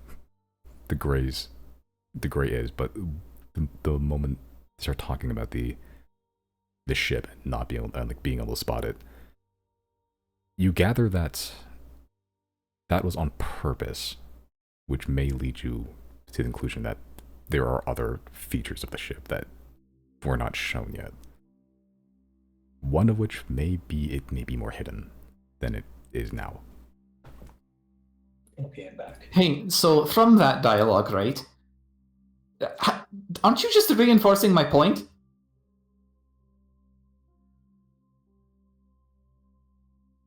Perhaps I am. I say, that sure seems like a stealth unit. You say, well, how'd you know it's stealth? We were hiding from you to begin with, and then we unhid, so it's stealth. So I'm right. Oh, we weren't hiding. I'm gonna use the relaying rocks. I will. Do I need to actually speak into it like it's a walkie-talkie? Yeah. They're not psychic. You do have to physically speak into them. Fuck. I'm okay. I will do whatever song and dance I need to distract the gray for a second. I am going to cast message to Riley, and I'm going to tell Riley, check on T. In that case, I will send message to Marin and say, we intercepted stealth ship. Entirely possible this one is a decoy. Be on the lookout. Send a message. No, be on the lookout. And then I guess after, yeah, that's still enough. They just hold on. Does Marin know about the train yet? I don't think you've let her in on that yet. Yeah, no. Okay, I won't say that then. I'll just send a message as it was. Okay. You sort of just get back pretty soon. You started barricading the beacon. We're prepared. I mean, they really aren't, but at least they can think they are. It's been 2 days. Bless her heart. Yeah.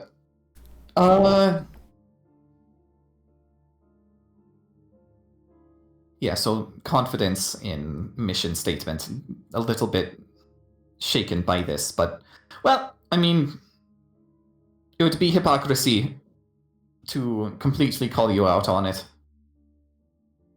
In the name of peace and stability, we have also done some shady shit. Yes, you have.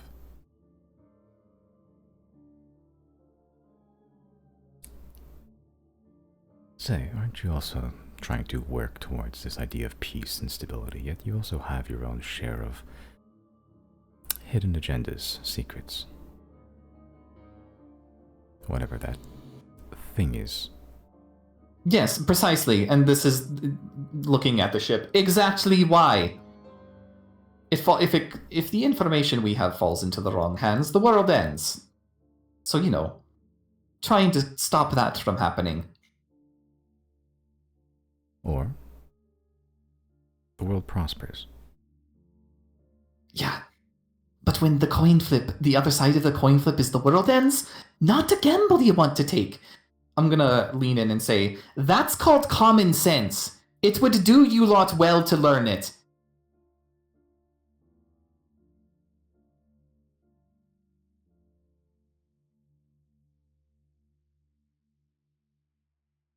Well, if, all in all, you will not surrender the Dawn Flare. In fact, you've given no room for negotiation at all. You've just taken and taken everything. You tried to extend the olive branch, but what is it? Why do you keep it for yourself? Well, to be fair, you showed up like 10 minutes ago.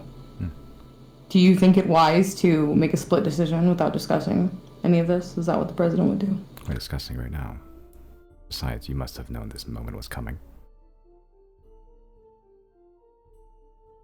Well, yes, we knew that an armada was on its way to Teague, presumably to take the city. If need be. I was hoping we wouldn't have to come to that. I am also hoping it doesn't come to that. So? Zero, there's definitely a way to make this work. I don't know what your hang-up is presently. Would you like to air it? I don't make split decisions like this, Riley. We need time to discuss this further. You, on your end, have laid out what your negotiation plan is. Well, we need to lay out ours. I'm willing to negotiate. I have no reason to fight over the possession of the Dawnflare. And you hold some truth. There might be a great mind in Sylnia that might have the answer as to how we fix this problem. But you will not ask me to make a split decision. That is just a flat-out stupid thing to do. And I think somebody as smart as a Sylnian would know that. So if you'd like your Dawnflare, you'll give us time. And you'll return home. And once we've made a decision, we know how to find you.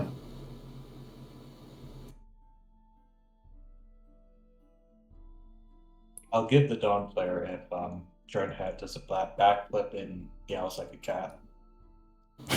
Shut up. Oh. I say that in character. That's one of three decided, I suppose. My only hang-up is that it not be used for its original purpose. Bit of a disappointment, I'm sure, but... Not necessarily. That was the Arbiter's dream.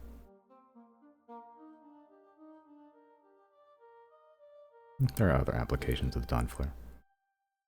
Indeed, like defense, I like this idea. I'm not against it. Can I speak to you person to person for a second? Not under the guise of anyone you represent, or speaking on behalf of, not as you, a Sylnian, and me, not a Sylnian. The two mortals, assumedly, that don't want to die. Okay? We have nothing to hide. We have no agenda that is rooted in evil or selfishness. Fear, maybe, surely, but in terms of preparation for war, wouldn't you call that fear? I think both parties are well aware of what needs to happen in order to protect ourselves, and I don't think it's unwise to exercise those rights.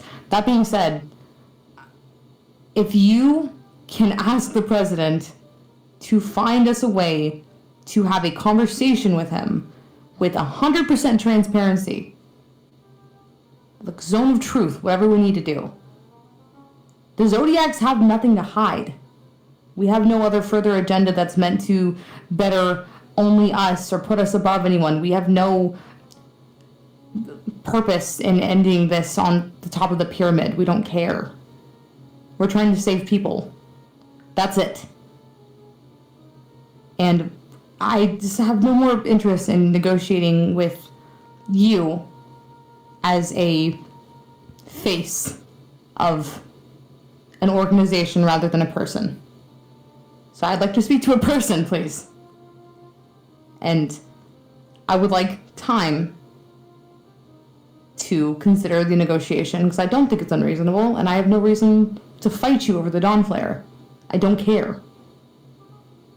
But I am over this excessive formality to the point to where you treat us like we're these terrorists. Yeah, we've done bad shit, so is Sylnia. Sylnia's not public with anything, so you think you have the right to come in here and treat us as if we're undesirables, and that's laughable, really.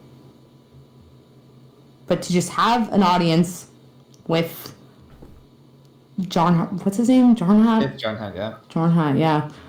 I say that in character. I forgot his name in character. To just have an honest audience, no gun under the table. That would be cool. And there wouldn't be the need for this. Because I can't imagine that getting all the way out here was cheap.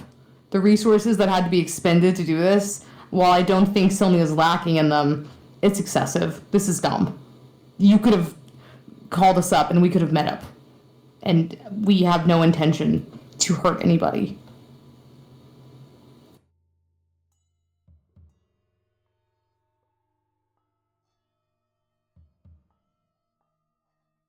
Make a persuasion check.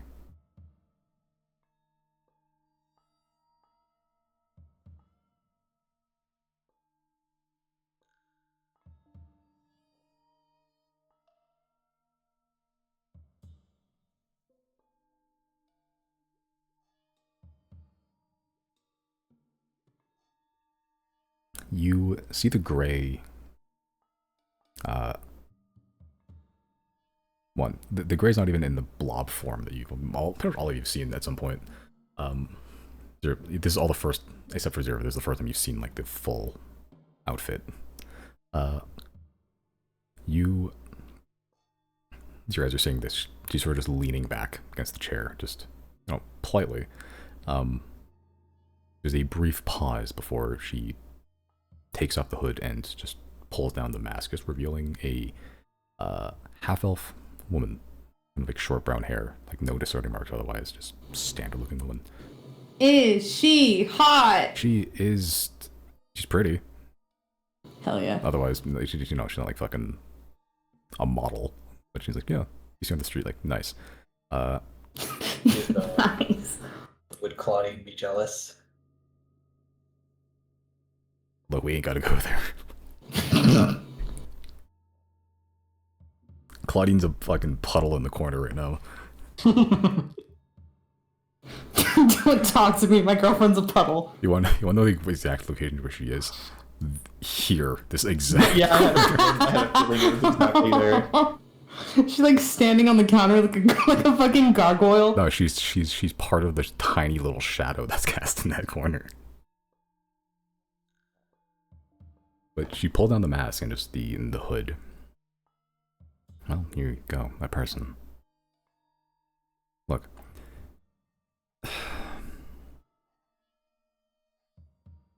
Granted, yeah. Celia doesn't have the squeaky cleanest of records in the world. Neither do you. This was the olive branch. You've discovered the undesirable acts that Aldous had to get into over the past couple decades. You've uncovered a lot of the dirty laundry. You discovered the operation in Kabe. You've taken control of the Dawn Flare, all Sylnian assets, properties, and operations. You're now, whether we like it to or not, part of the inner circle.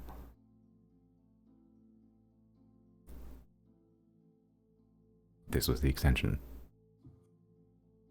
You don't need the Dawn Flare, like how we don't need Teague, but we all want to survive.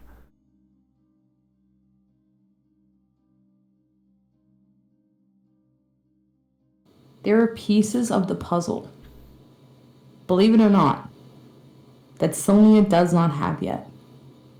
And we are confident of that. And we're not harboring them to use against you or to get the upper hand. Again, under the right circumstance, we can share this information. Because if your intention is to help save the world, then we're on the same team.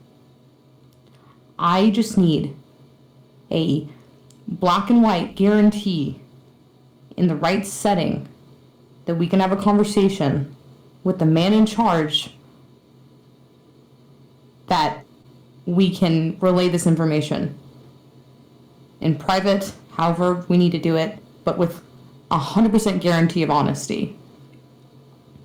We need everything on the table, not because we need Sylnia to fall or we're trying to stage a coup.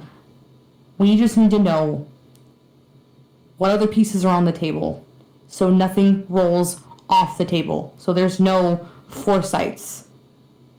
There's areas in which Sylnia, I don't doubt, has information that we don't have. But in the same vein, we have information that you don't have.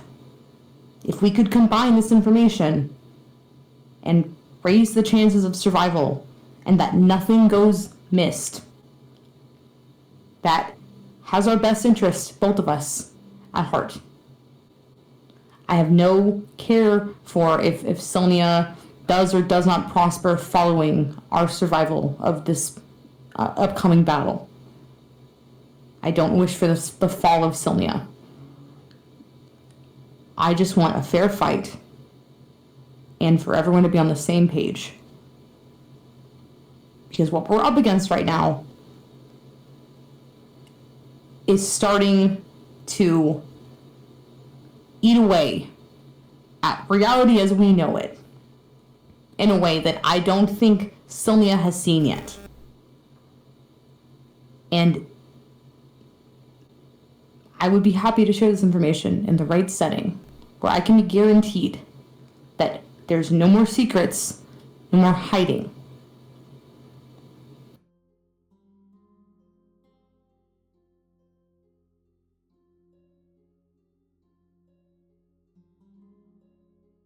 The only reason I cannot, with good conscience, just give the Dawnflare to Sylnia right now is because there are pieces of the puzzle you don't have yet.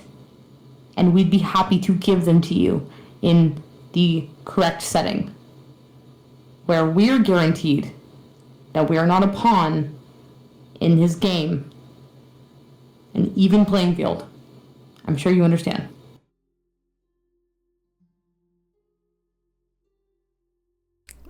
The Gray just kind of puts the hood back up and the mask on. I can give you your time. That's all I can guarantee you. Given how negotiations have brokered since the moment I've stepped on here, we'll see about future negotiations. Can't make promises on that front either. But I can say that I've tried. What's your name? Make a persuasion check.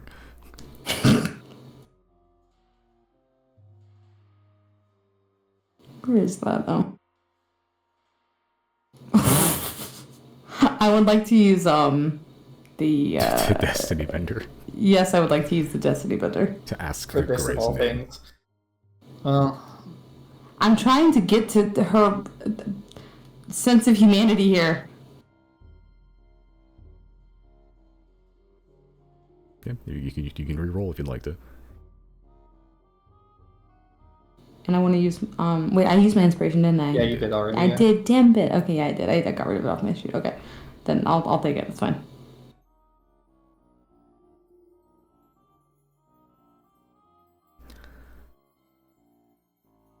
She sort of gets up from the table. If there's nothing else, and I can't convince you, then I'll disembark now.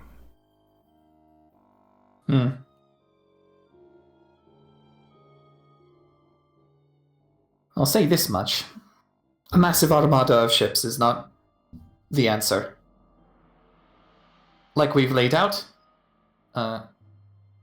we don't really particularly care to have ownership of Sylnian property. The Dawnflare returning to the engineers is honestly kind of a positive.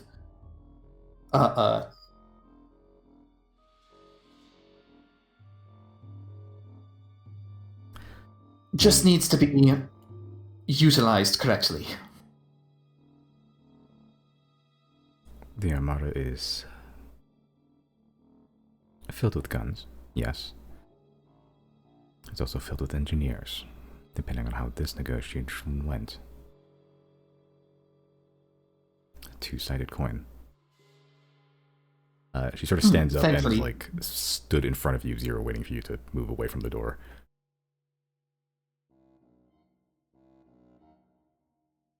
I'm just going to put my hand out. Like, I want to shake her hand and just say, your name. I don't see how that's entirely relevant. Given that I doubt you'll be seeing me again.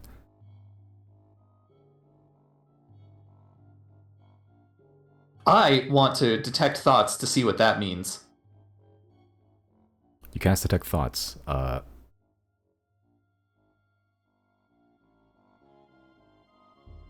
Sure. As you cast Detect Thoughts, the cloak sort of billows towards you.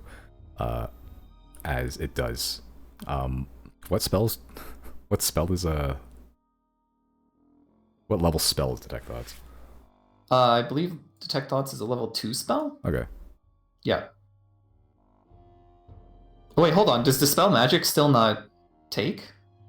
I believe this. How long does spell magic last on magic items? I don't think it's like 10 minutes or something. Oh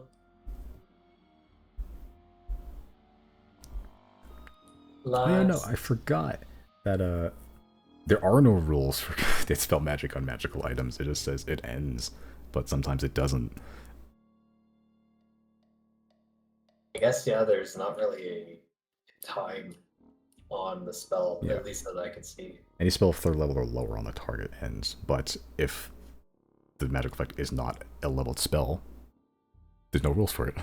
You just gotta make something up. I believe I have somewhere written down, it's like, yeah, if it's like a level spell, it ends. Like, you know, like if it's like blur, like a spell you actually cast, it ends. If it's like a magical item, it's like disabled, I believe, for like 10 minutes or something. Like you just can't use it for that time. Or something to that effect. So it wouldn't be active still, or? 10 minutes probably passed by then. Okay, never mind. Continue. Yeah. Are you casting with Fool's Insight or just normal attack? Yes, Fool's Insight. Okay, I believe it's still a spell? Or it's not? I have no idea. Hmm. Let's find out. If it says Fool's cast, then it Insight. would, right?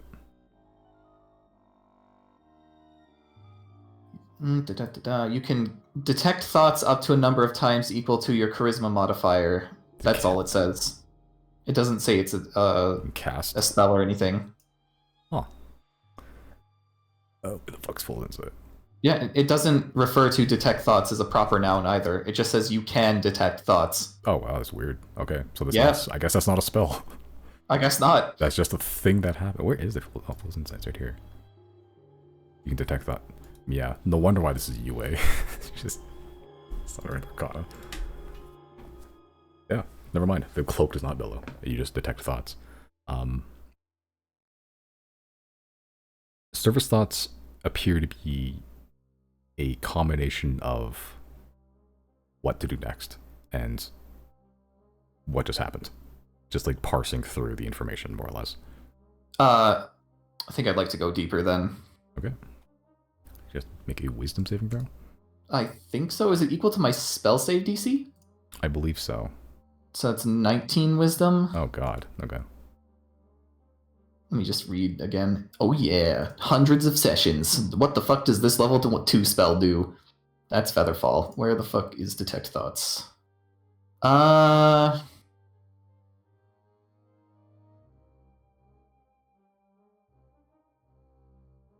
Yeah, wisdom saving. So against my spell save DC, 19. Okay. That is high. Okay. On a save, the spell just ends and they know, right? Yes. Okay. So you get the information. It's like a multi-layered chess game that's going on in our head right now. And you try to delve deeper, the spell just ends. Some immense will snapped back at you and broke the spell. As you see the Gray was kind of standing there, about to shake your hand, and then stopped and looked back at you, Riley. Just look, and she just looks at you, Riley, as she puts her hands down. Are you going to move or not? God damn it, man. Look. I'm gonna put my hands up. I'm going to back up, like I am moving for her slowly, but I'm going to tell her, I only wanted your name because right now I'm fearful that you are the only channel of information that I can get to John Hat. That this is important, and he can have what he wants. But all we're asking in our negotiation is a conversation. That's it. And I don't normally do this because I also have a lot of reason not to reveal much about myself, given my background. I'll put my hand out and be like, my name is Zeradia. Don't really know my last name. I'm from a hidden city in Sant. I'm trying to be as transparent with you as I can right now. So I need you to understand the gravity of what it is we're capable of doing if you are able to do everything in your power to just get Jarnhat to speak with us, to acknowledge us, and not just send thousands of his men to die here. Because if anyone comes to Thane, this is not a threat, this is not a bloodthirsty anything like that. This is... Thane is very, very deadly. There are things here that could wipe us out easy. And to try to just take the Dawnflare by force is dooming so many innocent lives. And I'm asking you, person to person, wish I had your name, guess I don't. I'm asking you, person to person, if you could do everything in your power to make sure that an armada is not sent. Because they're going to die, and that'll be for nothing. When all we're asking is a conversation of just honesty and transparency. I know you can't guarantee me that, but I'm just asking you to try for the sake of the innocent Sylnian lives that don't need to be lost, as well as the people that now reside in Teak, which, believe it or not, their lives are also important.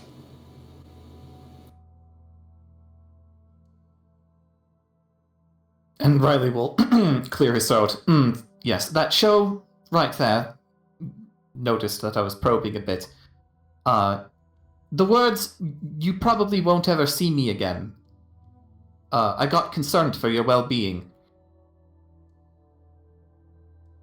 Is that a lie? No, of course it isn't. This is actually what I was concerned about. I was trying to see if, like, because I'm pretty sure she wasn't going to tell me, like, do failures to negotiate here result in fucking capital punishment? Make a persuasion check then, Riley. I'll say with advantage because of 0 as well. Alright, persuasion. Yeah. Okay.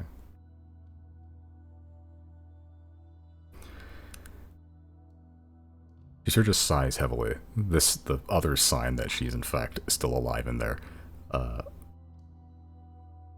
She sure just goes,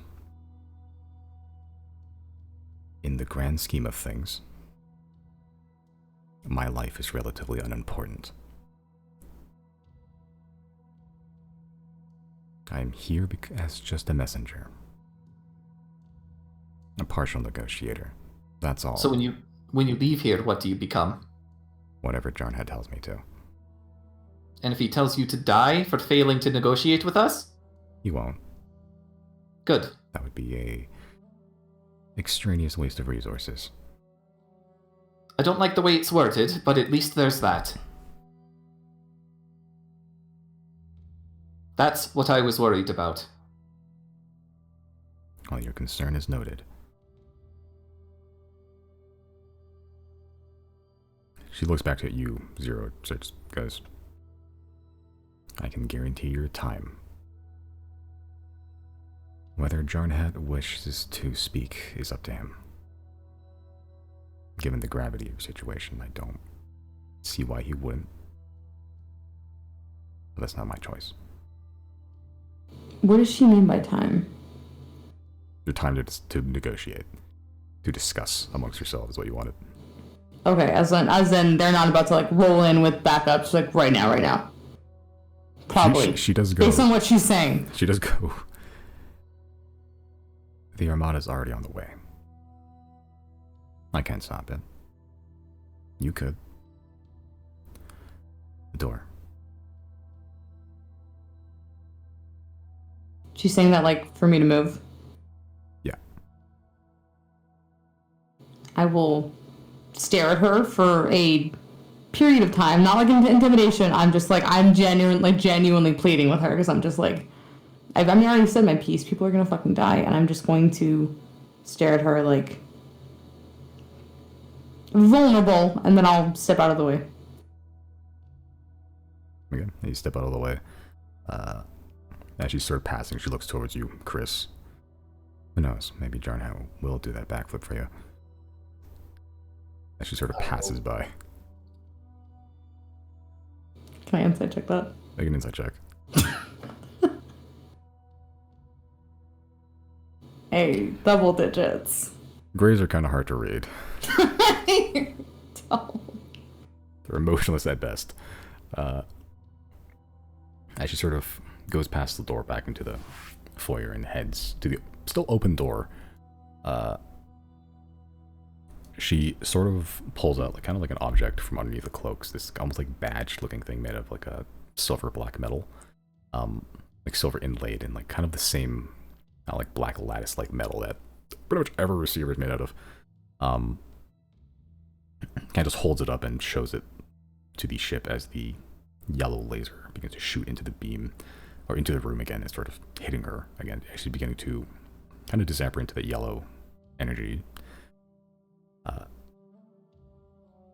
She sort of looks out into the ocean for a bit and then looks back at you, Zero, or just anyone in the doorway, I guess.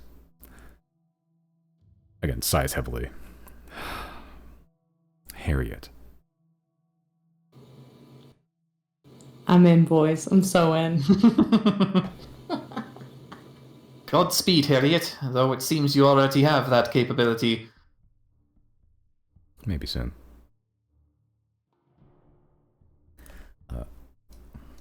As she turns into a just amalgamous blob of yellow as the beam gets sucked back into the black ship. The ship, as the yellow beam kind of meets back with itself, begins to kick up the smoke again forward as it begins to thrust forward a bit towards the mainland, or the, Thane, as makes you a little bit nervous for a bit, but then it kind of veers off away from Teague to the like northwest-ish, west or so.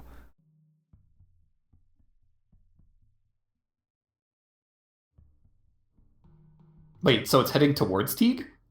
It's heading towards Thane, but it's heading away from Teague. Okay. Goodbye, Harriet.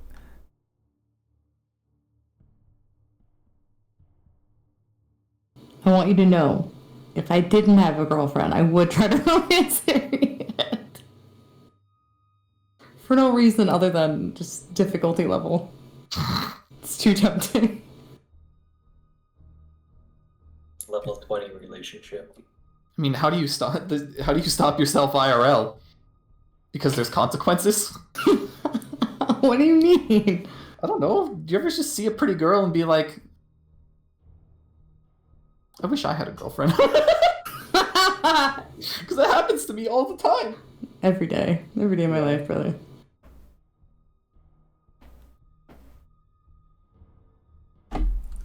Yeah, the black ship, the Quiet Curse, as it was called, was heading, roughly towards Teague. Now heading just kind of off-ish.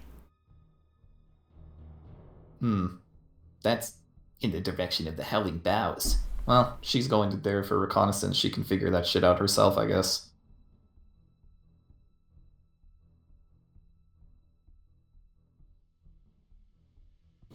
I feel you told her too much. Yep. I'm gonna blame that one on I'm exhausted from the past few days. Oh no, that was in character. I said that. Oh. Riley is going to blame that on being high on magic fish. I was a little bit excited. It was a really fucking good fish, But, I don't suggest trying it.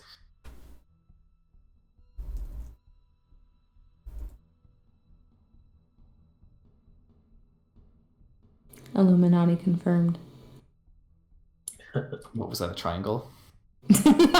I love the Bowen immediately knew. That's good. Culture. Oh, it is a triangle. Okay. So it is. Look, there was a dead Titan in there. All right. It's true. Still is a dead Titan in there. Didn't go anywhere. Go in there and it's That we gone. know. Oh yeah. Also, what are the fucking captives doing right now? Were they in the fucking room for that, or were they elsewhere? Uh, like,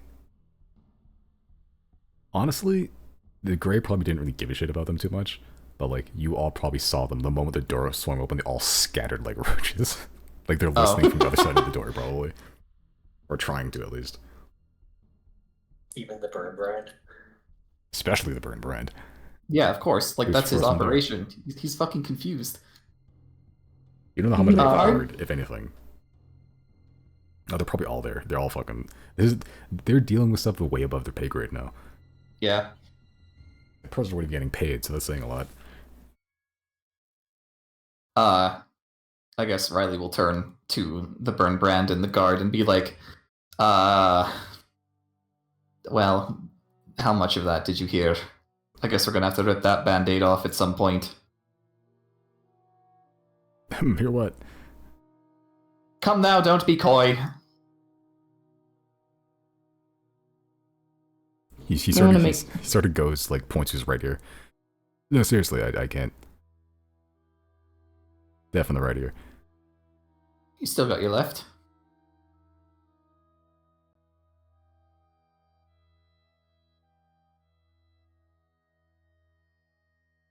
Look, I just want to go home. Wise. Alright. Smart. Was that the guard or was that the burn brand? It's probably the guard. I forgot his voice, Oh. honestly. I think it was he was a younger dude. But Yeah, I Why? think he was a little bit like more antsy, I think. deaf in the right ear. Yeah. All right. Like we said, change in command. Things are going to be different. No more arbiter. Right.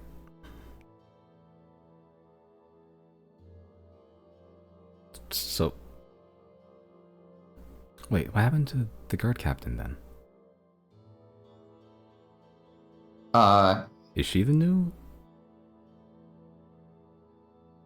Guard. talking about? Oh, That was what's her name, right? The one I was pretending to be. Yeah. yeah. By now, disguise self is down, right? Yeah, but I told them at some point. I was like, "Hey, when it's time to go back, I'm gonna send a little tiefling guy with you." Oh, okay. Well, here's the tiefling. Yeah, she fucked off. No worries, I'm nicer. Oh, okay. Look, I really don't want to go back to Teague. Where do you want to go?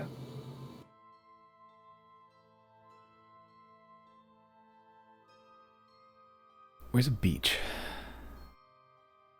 Ooh, Golmar, No. an excellent God one. damn it! I knew it. Like it's fucking. Goma got most of his population from like shipwreck survivors, and now it's like Riley's like bringing Now them in he's via immigration. the train wreck survivor. Fairhaven's got a decent beach too. Really sending them to like the fucking Bermuda Triangle. Down off the Alright, coast of the Bermuda Triangle. Narset's one big beach. So is Sant. Sant is a No, What do you mean by that? I mean like it's a beach made of like a lot of salt, from what I've heard. It's really dry. Have you ever been to a beach? That's all beaches. I like a couple times, but like that's like soft sands. I've heard Sant is like it's like the side of a cliff turned horizontal. What about Orm? Who? Orm. Orb. Orm. ORM. Orm. Where's Orm? Simon forgetting his own like locations on the map. Oh, fuck, the this guy's never Shattered heard of fucking Teeth. Orm. The Shattered Teeth? In Shattered Sea. Oh. Does anybody even really know what's down there? In universe, do we have this map of it? I don't know. Yeah, you do. Oh, we do? Okay. Yeah, this is the map of the known world, Oh, okay. which is, you know, the continent. But Right. I just noticed you added all this stuff in our set. When did you put that there? It's been a few sessions. When Okay, you I guys got to missed Mestizo, I think. Okay. Yeah. I was gonna have you guys draw the stuff there, but then I was like, nah. I already did it. Plus, like, I think I did it when you guys made, like, official allies with Narset. More or less. Yeah. Like, tenuous allies. Something like that. So I was like, Yeah. I mean, like, you know, they gave me permission to go in and out as you please, and it's like, you know, they probably give you some idea of what the fuck the inside of it looks like. So to everyone else, Narset's empty, but for you, that's what it looks like. Yeah.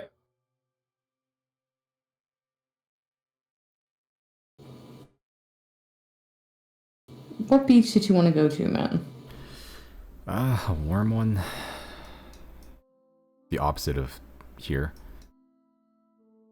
Simon, do we know a warm beach? Is Golmud a warm beach? It's pretty decently warm, yeah. It's probably temperate. Yeah. What about Noria? Noria is Mm, yeah, it's like it's warmer.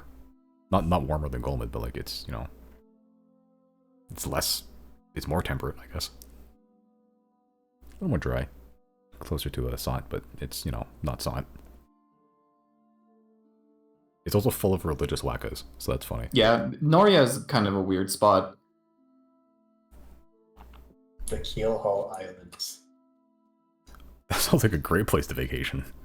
It's fine. If this little shit wants to go to Golmud, he can go to Golmud. I can't take anybody home today. That'll have to be for another day. She didn't tell us how much time we had, did she? Or she didn't even mention how far the Armada out is. Nope. Well, we know the Armada is roughly 2 weeks from arriving, something like that. Ridiculous. She said the airships will be here sooner. Yeah. She was not expecting the next day is an airship approaching here. Yeah, but I believe the airships here would be. She said roughly about a week or so. We can change any official like full strength armada, which apparently is also like half filled with engineers, just in case. Is like, yeah, give or take like 2 weeks out, or 3 weeks out. Okay, so hopefully we'll get a negotiation before then. Worst case scenario, if we don't get a negotiation or it doesn't go well, can we try to just dismantle the Dawnflare? I guess we could try that. You can try. Because we can just take everything out of it that makes it important. We took the fucking Sphere of Annihilation, didn't we? Not out of the Dawnflare, but they were using it for that same purpose, were they not? I'm sure Mondo has a lot that he can tell us about it now. I mean, last you checked in with him was a couple days ago, where he just discovered the existence of the Flying Martyrs. Yeah. Okay, well, let's probably go back to Teague for now and discuss a bit more with, what's her name? Rin? Yeah. Purely because I don't feel right sitting down at a table with her and asking her to shed all of her, like, protections up against Detect Thoughts and then going behind her back and making this deal when she was the one that told us, was pleading with us not to give anything to Sylvia. Right. I don't feel right about leaving her out of the loop, and I think it might be worth just getting some of her insight on it. And then in the meantime, tomorrow I can use my teleportation to get. I forgot who said they wanted to go where. I know the twins said they're going to Abethis. Where did the woman say she wanted to go? Do you know? I believe.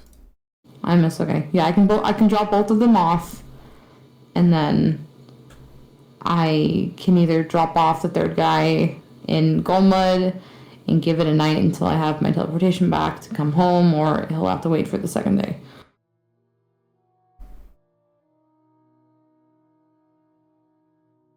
By the way, yeah, let's probably... I vote to head back to Teague. Yeah. I'm good with that. Okay. You flying there? Yeah, I think flying there would be good. It doesn't take that long. Yeah, it'll be like better part of the day, if anything. Like it'll take you to nighttime, but like it'll you know, that's a solid journey in like, you know, less than a day. Okay. As the black ship the quiet curse just fades off into the clouds as players begin to take off back to its likely original destination. Yeah, it takes you a couple of hours to eventually reach Teague. I keep forgetting the actual speed. I'm pretty sure it's like that from where you are, that's like a 4 or 5 hour trip. Okay. You need to hover over Teague and see that it is dead quiet. The beacon isn't even burning right now. Like, the entire city is dead.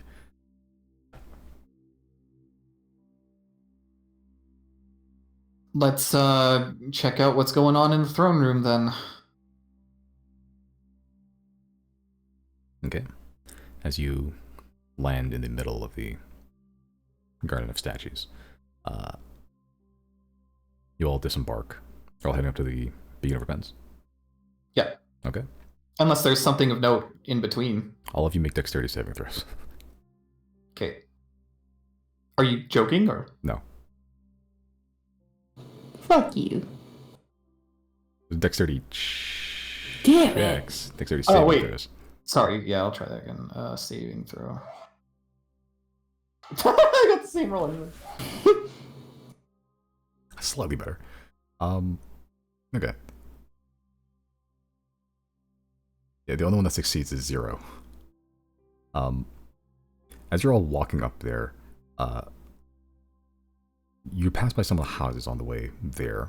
As you get to the final one, there's a sudden cacophonous eruption of rock, wood, metal shrapnel that erupts and hits both Chris and Riley. You both take 13 piercing damage. Alright. Which, Chris, that's gonna hurt because you have max health for a bit. Yeah. Only a couple more days. Right. 0, you just break out of the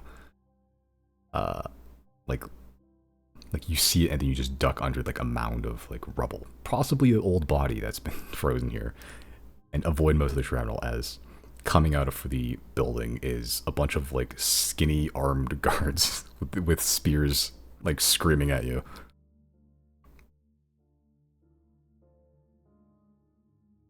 They all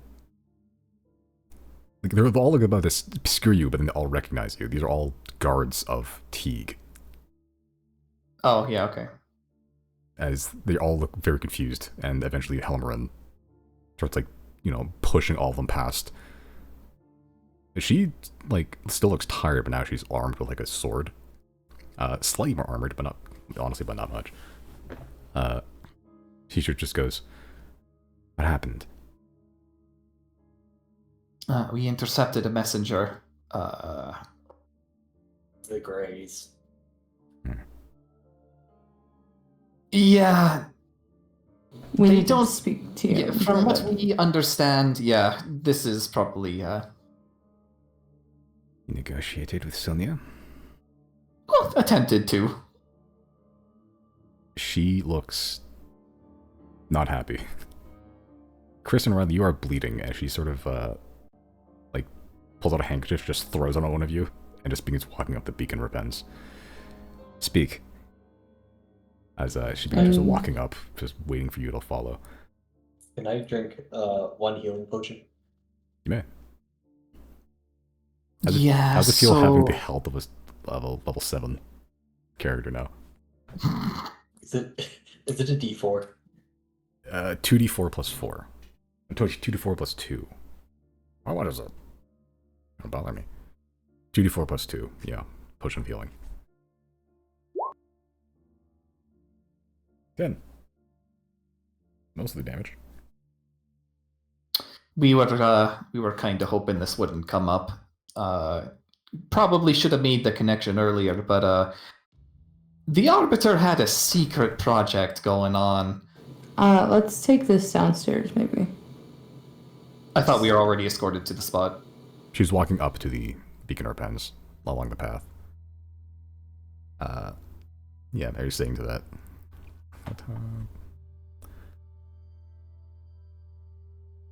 Yeah, as you're escorting her down to the, wiping off the blood from the shrapnel still embedded in your skin, as you're walking down towards the very long basement hallway, saying magical words, and guiding her down to the basement where Mondo has been for the last like 2 days right underneath her nose, working on this giant project.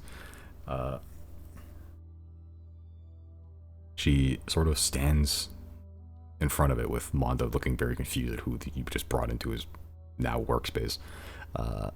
She sort of just goes, sheathes a sword now, turns toward you all. And how long were you going to keep this from me? I mean, we don't even really know what we wanted to accomplish with it, so probably until we figured that much out. What does it do? The Arbiter had a dream of a heated Thane. And so he commissioned Sylnia, and their engineers got to work on whatever the fuck this thing is. Its purpose is to tunnel itself to the center of the continent, and then explode using some sort of solar energy, and that's supposed to melt all the ice and stuff here. I don't know if that's even going to work, but if it does, it spells disaster for all of us. Why? There's something that lurks hidden in ice to the north, and if it gets free, we'll lose. Pause. Does everyone have their amulets of scrying on? Always. Are we protected from being scried down here, Simon? Do we know that based on the? I mean, I don't know if this area has any protection just because of the. Never tried. I don't at the moment, but I do have could use non-detection. Yeah, let's do that. I also don't have mine on right now.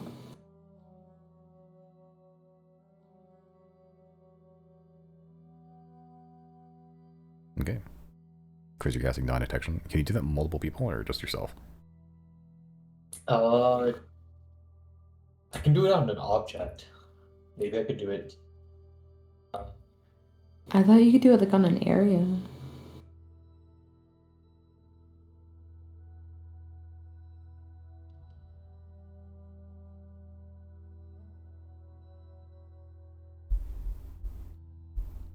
It has to be a willing creature, a place no longer than 10 feet in any direction. I guess a place. Yeah, you can detect it. Yeah, a place of the 10-foot area you're standing in. I guess that would be non-detection. Non-detection. You have to use diamond dust though. I have 50 GP worth. Okay, you need 25 of it. Poor wizard. Casting spells that cost money. Imagine every time you try to do something like cool in real life, like $5 flew out of your wallet. This is the equivalent. Yeah. Okay. Casting non-detection. Yep. Alright, casting non-detection on a 10-foot area. So, for the time being, for the next 8 hours, no one can scry within. Continuing on then, I'm sure you understand where this is going. Cillian engineers are very proud of their work. They want ownership of it back. And did you agree? No. Good. No doubt they would have had some hidden agenda, some objective that is likely kept close to the chest. However, I don't know if we have enough time to make a decision because the Armada is on its way. Yep. They're here. They're coming to take it by force if they have to. We asked for an audience with John Hutt. One that is guaranteed, honest, even if through magical means, purely because we have information that they don't. They have information that we don't. While I don't trust they're going to give us everything they have, I just need to see how much we can get. Because I don't trust what they did in Calbe. I don't doubt they have gotten access to some very devious things that would take a lot to get out of them. And right now they don't have information about what lies in the continent of Thane. And if they go through with their plan, once the Armada gets here, they're rolling this thing into the Howling Boughs. And they're going to set something off that is very, very catastrophic. And I need to know what we can do to prevent that. And if negotiation is what it takes, I was willing to hear them out. I don't know how much time I've bought us, but it's not a lot.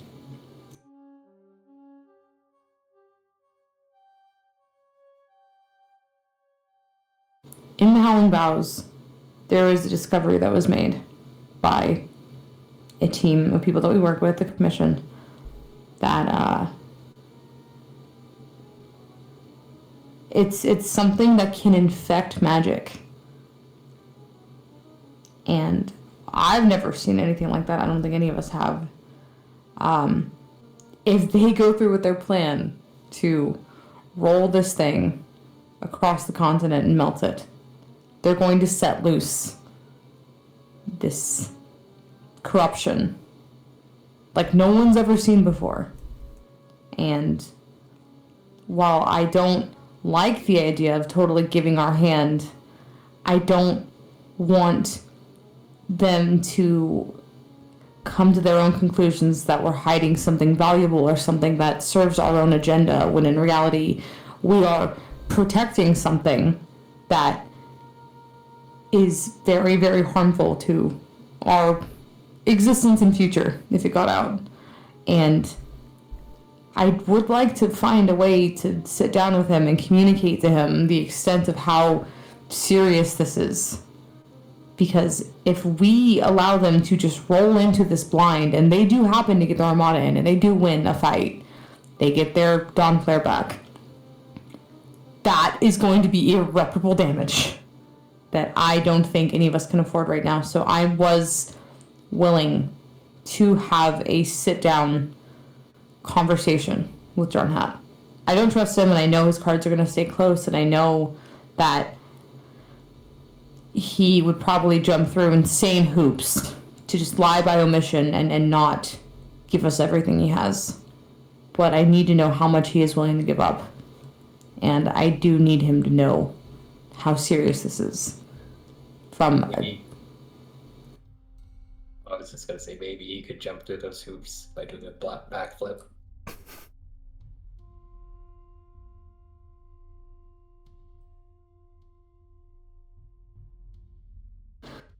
You really like this backflipping Jarn imagery, don't you? I do too, but you know. He'll do it. Elbrin sort of looks at you. Zero, make a persuasion check, actually. So I'll onboard you with this idea.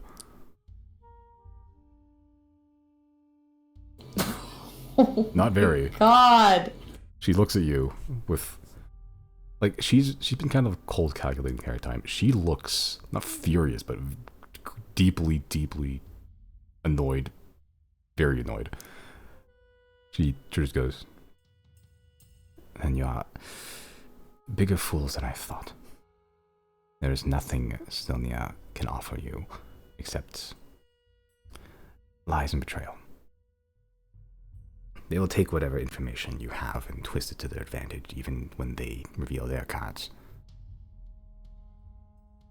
They know of this danger in the Howling Boughs. Yes? They know that there's something there now. Then that's already too much. I agree.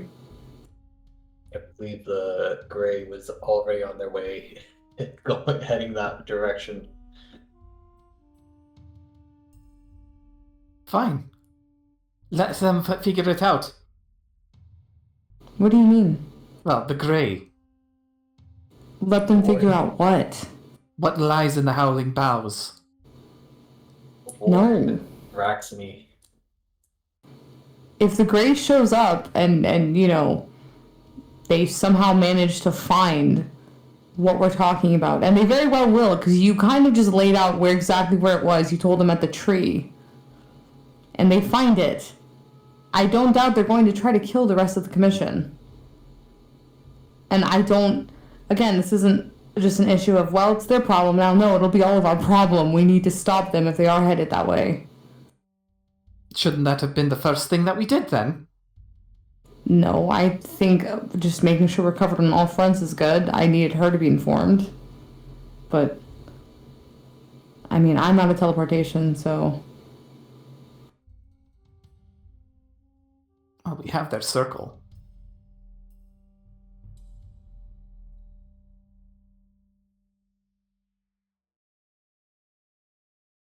We haven't agreed to anything with them yet. I'm gonna turn to her and tell her this. We wanted you to be in on the loop, so if for some reason somebody shows up when we're not here, you're not blindsided by their knowledge of this. I'm very tempted to have Mondo dismantle this while we're gone. Because if anything, that buys us more time. If for some reason the Armada shows up and they take over, they'll need to reconstruct. I think more than anything, we need to get the... What are they called, Simon? The Flying Martyrs? Flying Martyrs, yeah. We need to find something to do with those. Because weren't those like at the heart of the... Not the heart of it, but like at the tip of it, right? Like that is the method of detonation they're using, I thought.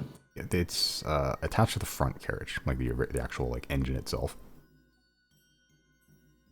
I believe. Maybe not. I think it is. What if it can only be detonated by one of us? What if we could get Mondo to build or rearrange some things so that it can only be detonated by us? They'll just re-engineer it again. Unless there's some sort of failsafe.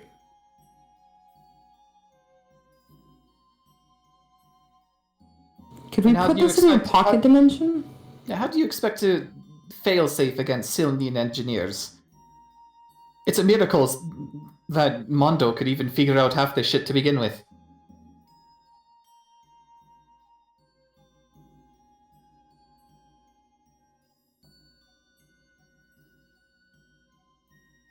Is Mondo here when he said that?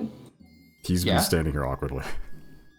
He wasn't sure if he should interject with this conversation or not. He's just been like, this is a new stranger, I don't know who this is. I'm just gonna put my hand up to Mondo and be like, he doesn't mean to insult your skill, Mondo. It's just none of us know anything about this technology. No, this is way under wraps shit that no one's ever seen. Correct. It was not a slight. Thank you. I think.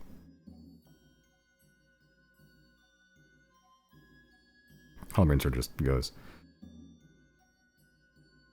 now that they want this thing so badly. Here's an idea. Give it to them. Then come back and blow it up. Because that's the only way this doesn't come back to stab you.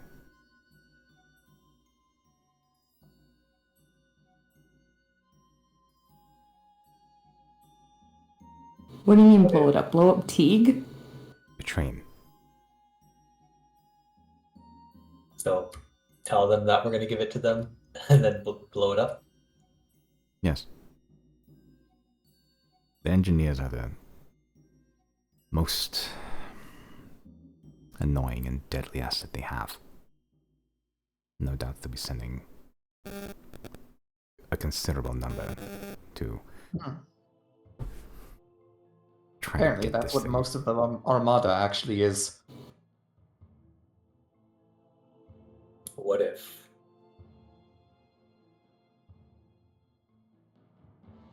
What if we were able to only let it be detonated by us, but there's a failsafe that if they try to re-engineer that, they would have to dispel magic, but dispelling the magic would cause it to explode. That's going to take far too much time, resources, and people to make happen for us that we don't have. I'm not going to walk an entire team of engineers here just to kill them. I understand why you would say that, but that's not the approach I'm taking. Personally, I don't trust Sonia, and I see why you would say that, but those are still people that I would hope that if things were different, would not be people that deserve to die that way and rather just taking orders. I don't feel right just killing people flat out like that because they are assets to Sylnia. These are people.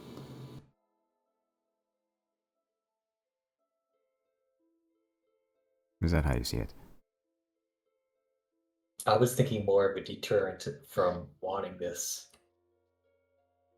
Make it inusable to them. I mean, of course, that's how we see it. We don't kill every inconvenience to us. Should we start doing that? Zimlia has. That's been the game since the beginning. Oh, they haven't tried to kill us yet. That's not true. What? No, they literally have not tried to kill us yet. They tried to shoot me. They haven't tried to kill me yet. So because it hasn't affected you yet, it doesn't matter.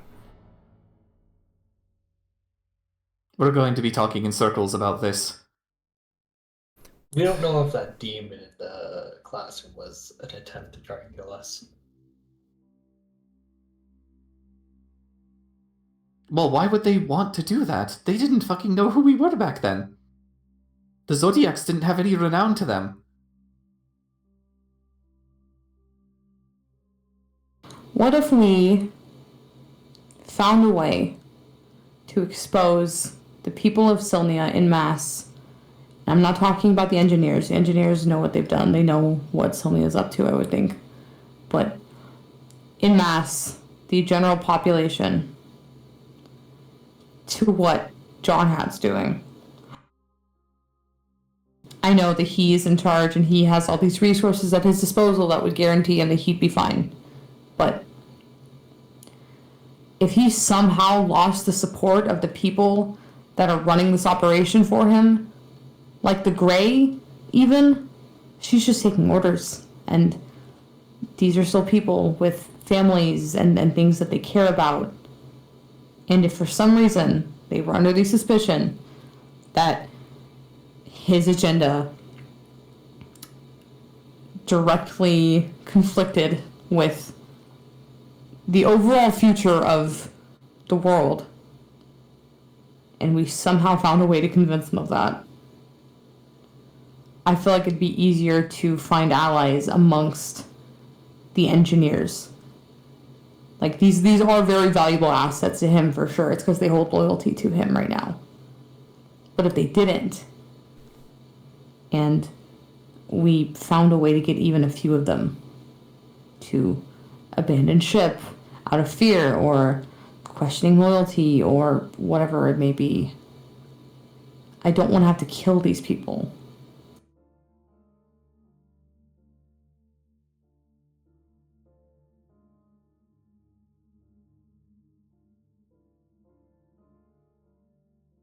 if you can find a way, go ahead. You know that Altus operates under a voting system, a democracy. And Jonahan has won every single year. Or however long they take to vote. Can I become president? In theory. That would be a dangerous leadership indeed. My point being is that his people love him. That is an even harder battle to fight than just what we're doing now. You should speak with the man. I'm not your leader or your pawn. Make any agreements if Sylnian engineers are to come down here and do whatever they're doing. I want no part of it. I was thinking just me Mondo.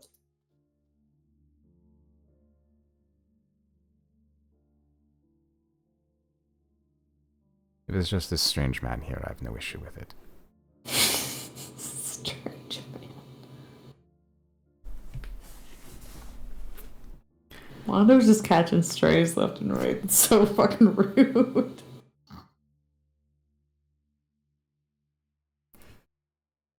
He's been shitting in a bucket for 2 weeks. That's his prerogative. He knows how to get out of here. He does. Honestly, I can't even. That is on him. Jude goes.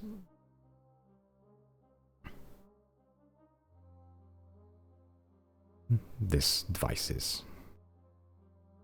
That's your problem. I agreed to run the city. The city is what I know, what I care about. If you make an agreement with Sylnia, I'll be heading home.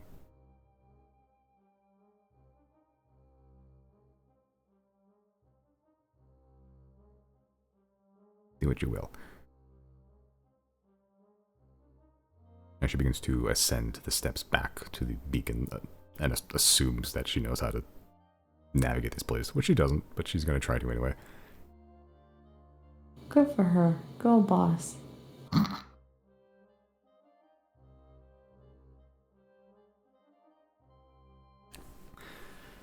As you're kind of sat in the din of silence beneath the, however far below you are, the beacon opens, assuming you're even below it at all, Mondo starts to look at you all. Not strange, am I? No? Oh. Not by our standards, anyway.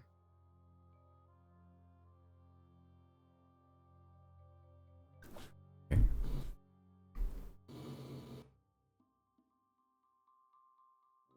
I guess that's as good as I need to take a break or end the session. Up to you guys. How are you guys I can feeling? keep going. We'll take a break. Yeah, I'm good to keep going. Alright. We'll take a break here and see you back in like 10 minutes. Let's see what your next step is. Okay. Okay. So, not quite an ultimatum that Helmrin gave, but a firm I don't want to work with Sylnia declaration. She ascends, presumably leaving you down here alone, with Strange Man Mondo. But you're left to your own devices.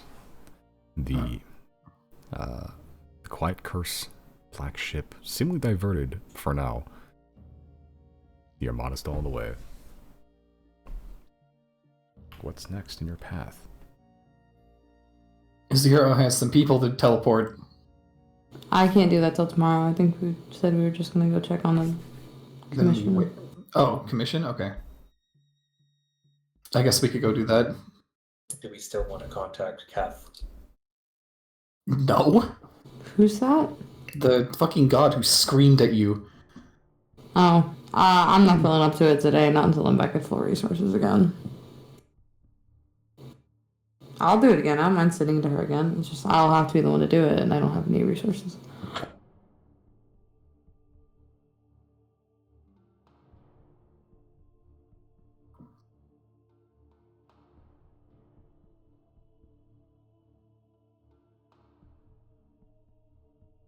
No, Raleigh doesn't have anything to do.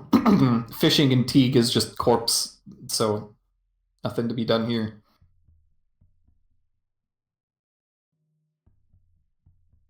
Okay.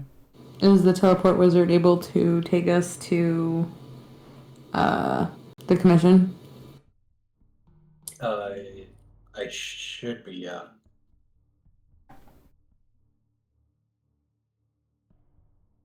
Okay. And to the commission then? If we're going from down here, then we should establish who's here and who's coming. My wife. And what of my wife?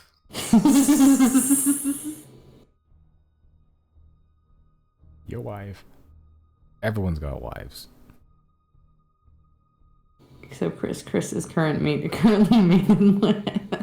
No, By his own choice, honestly. Chris is a man of God now. What do you mean? Oh, that's true. Man of the cloth, except it's his own cloth. Okay, so you're teleporting to the commission then? Yeah. Okay.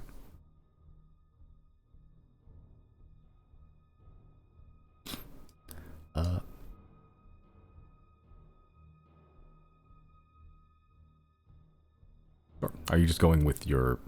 No, I'm assuming not with fucking Polaris, just yourselves. Mm-hmm. Okay.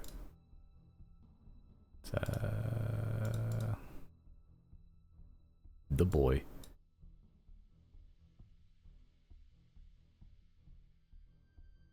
Wait, did we fly to Teague? Yeah. We did. So it took a couple of hours to do that. Okay.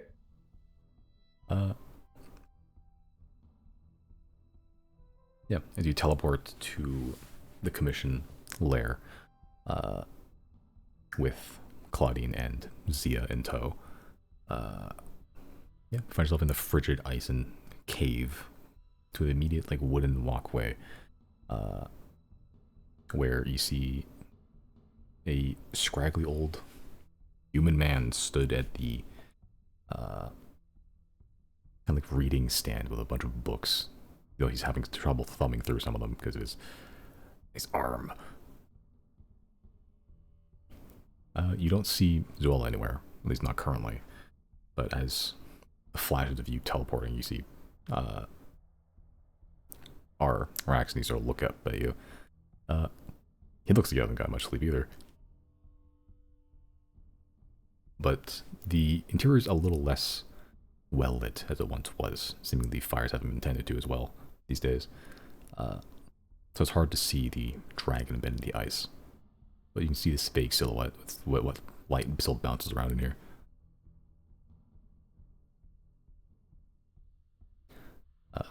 He sort of looks at you as you approach. It is good to see you again. Indeed. Even though it has only been a couple of days at best. It has been approximately 24 hours. A lot can happen in a day. One can very easily lose track of the time. And speaking of losing track, has anything happened to you?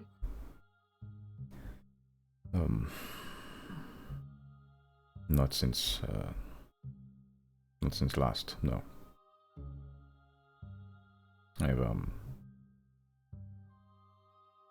I've taken to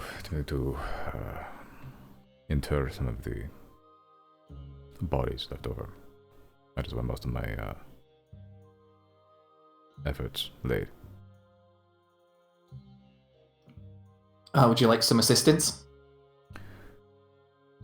If you wish, most of them have been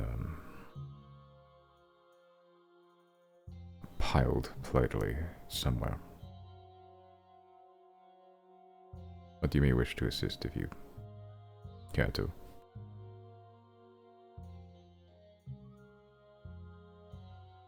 In that case, yeah, Riley will, I don't know, make busy. If nothing's happening here, then there's not much else to do.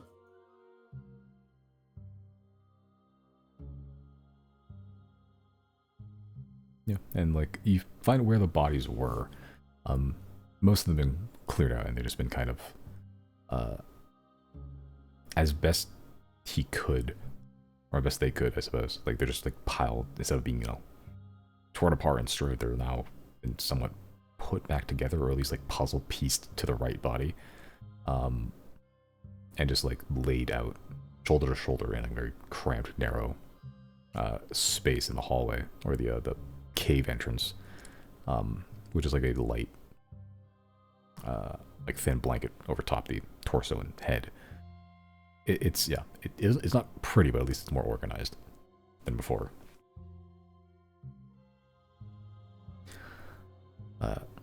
Yeah, while Riley, you're tending to that. Riley sort of looks to the two remaining, or the four, I suppose. Sort of goes, I take it you have some news if you visited so soon.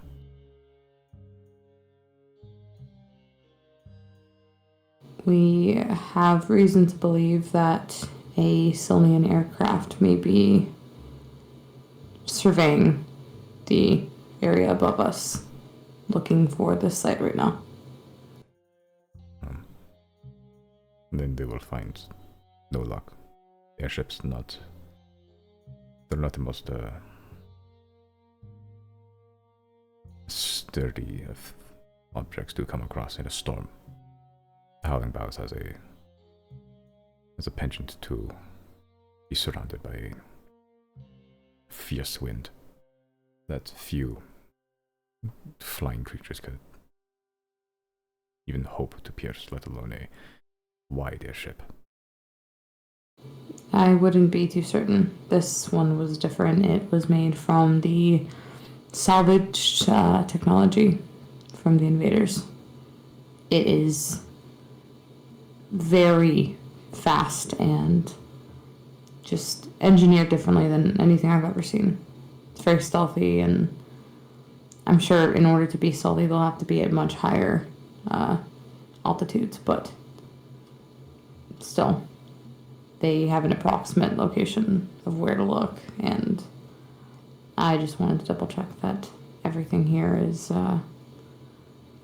as okay as it could be, given everything.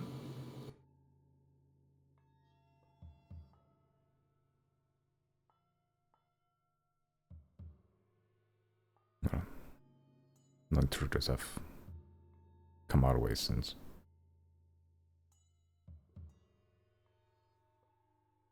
How did they find out about this location?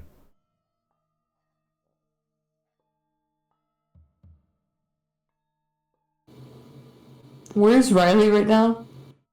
He can hear. Playing with their bodies. My bad.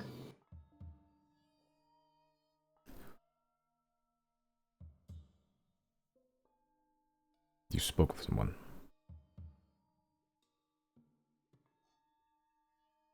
We were informed of the airship having been spotted outside of Dane, and we intercepted it.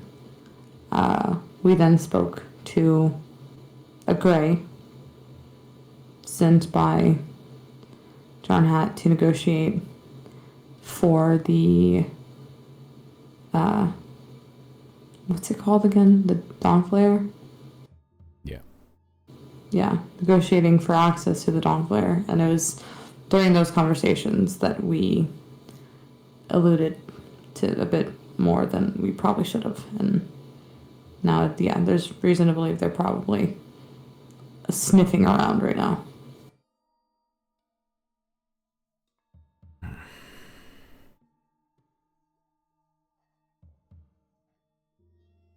Well, to be perfectly honest, I doubt.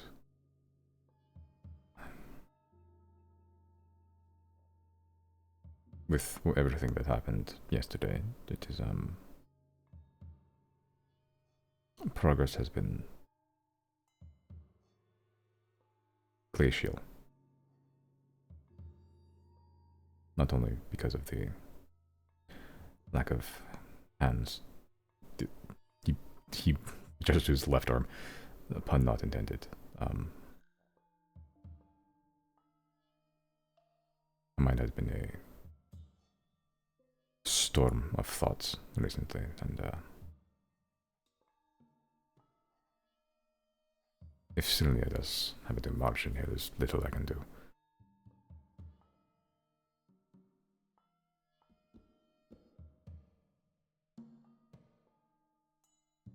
I'm tempted to just cut our losses and try our hand at using the Sphere of Annihilation to rid us of this thing.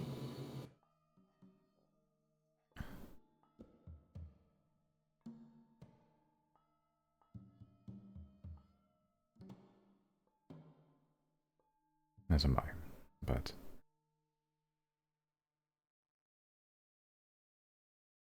there is some primordial, more moral part of me that still wishes to try.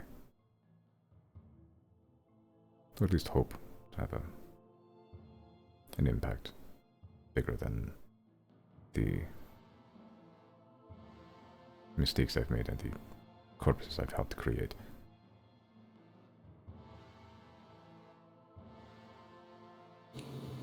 What do you need to keep working?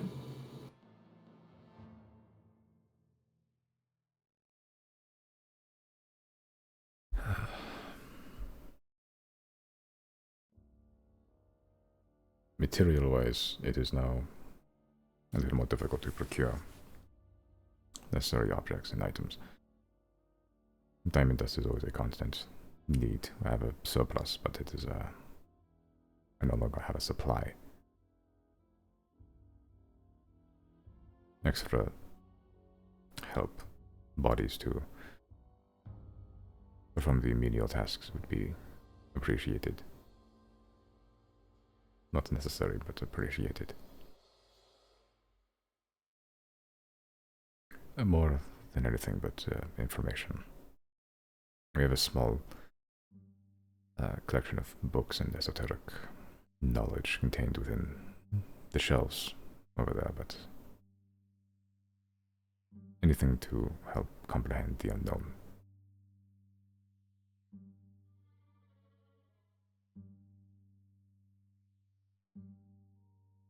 It was going to be an uphill battle, trying to make the first discovery, the first voyage into an unknown territory. And this is very unknown.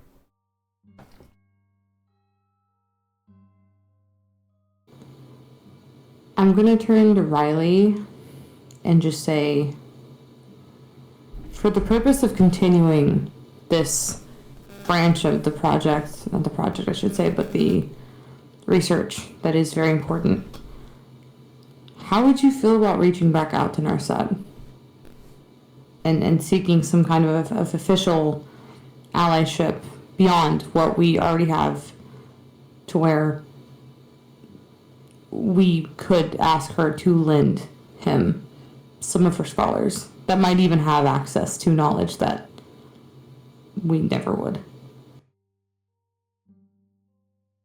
It's worth a try. I will send to... Oh, I accidentally closed that window. I will send to Celazazo. And I will say...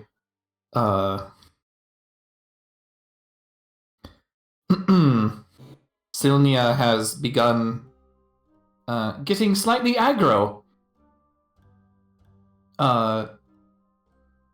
No, I'll scrap that. How? No, actually, hold on. Third draft. Because, yeah.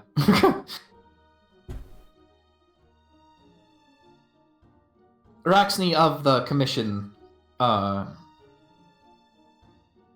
seeks additional hands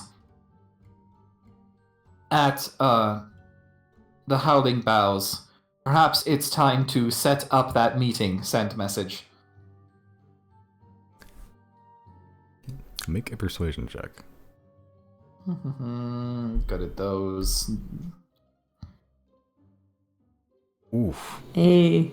Damn. 19 plus things.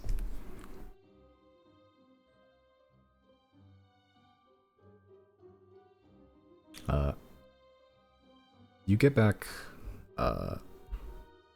pretty promptly. Get back. It is good to hear your voice again. Strangely, I was actually about to message you about the same thing. It has been approved. We just need the ruins. When he says ruins, what does he mean by that? I think like for the teleportation circle. Oh. Probably. Cool. I'll send him again.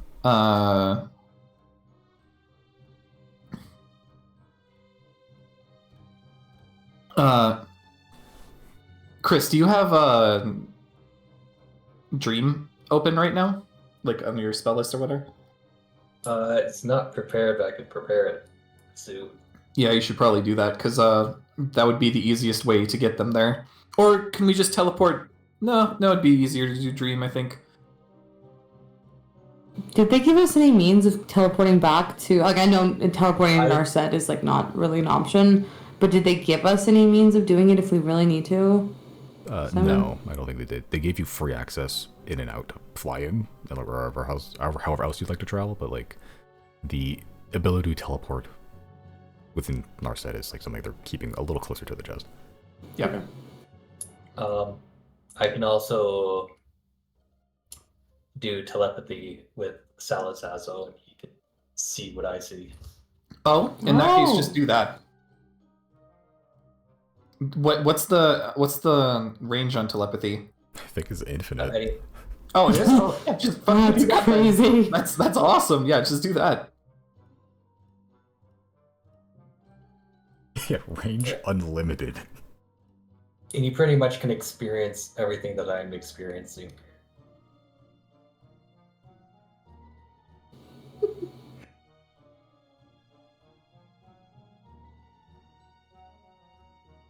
Should I do it now? Yeah, why not? Okay, I'll cast telepathy on Salazazo. Okay. The willing creature with you are familiar with, doesn't know what's going on, but he trusts you implicitly, so he is willing. It lasts for 24 hours. Oh god. You just like that now? What, you can't turn it off? Yeah, it'll be like that for 24 hours. Well then. And other sensory images, yeah. Other sensory messages. Yeah, as you cast telepathy, what does your telepathy look or feel like? Or both? Ew, feel like, ew. Don't give him that much power to get into that man's head, that poor man. I guess Brandon, you be nice to him. I guess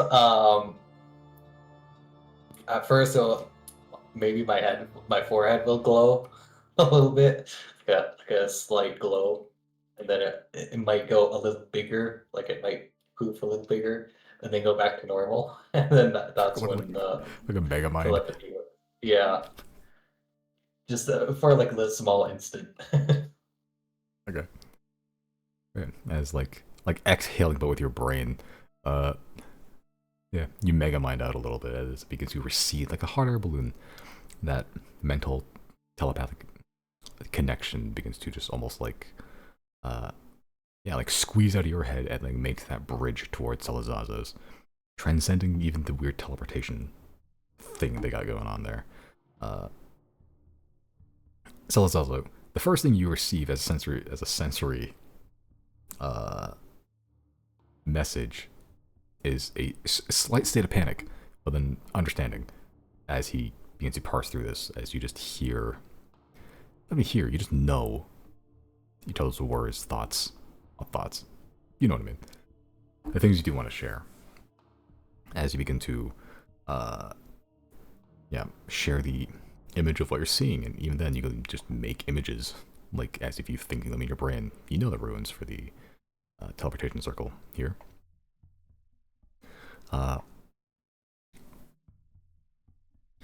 As you begin to share that, he begins to note it down, and you just get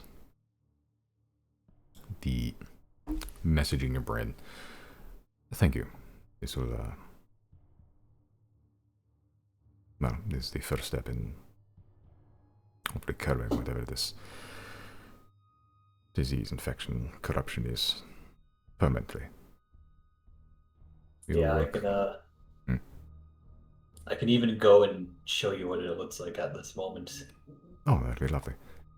Though that I have some limited. I do not think I'll be able to help much in this endeavor, but it is. I'll admit I am curious. Okay, I will head over in front of the frozen dragon. Okay. As you peer into the ice, the black-purple scale reflecting the few bits of Brazier's low-lit embers that are bouncing off of it, the single-winged tendril just peeking out of the ice. Its arms like atrophied, almost like a T-Rex, as if it doesn't need it anymore. And just the general shape of all the tentacles and things hanging off of it, like the world's worst willow tree. He sort of goes, yes, that would be, no, I see it, that is quite horrifying. Thankfully it is dead. Yes? As far as we know. Well, these scholars should be not arriving soon, but they will be arriving.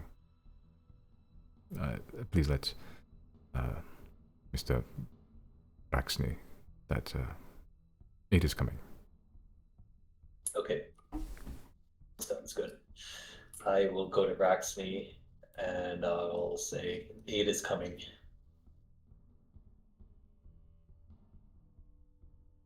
In what form?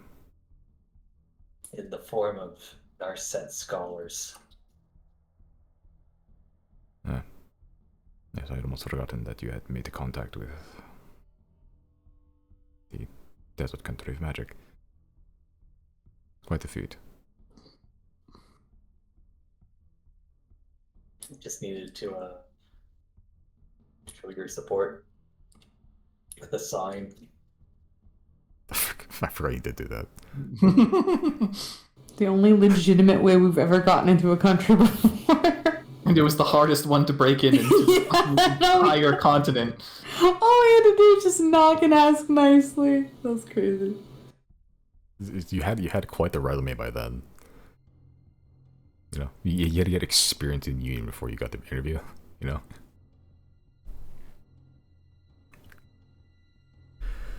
Yeah, Paraxy sort of goes to you. Thank you. All.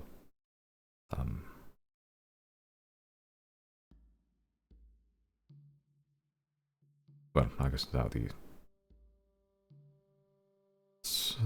more challenging bit is to try to get back into a mindset to research again. It won't happen overnight. That much is clear. No.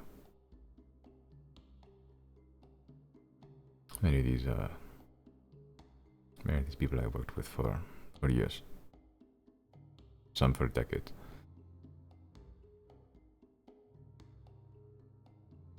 Speaking of, where is the other survivor? Zoella has not shown herself.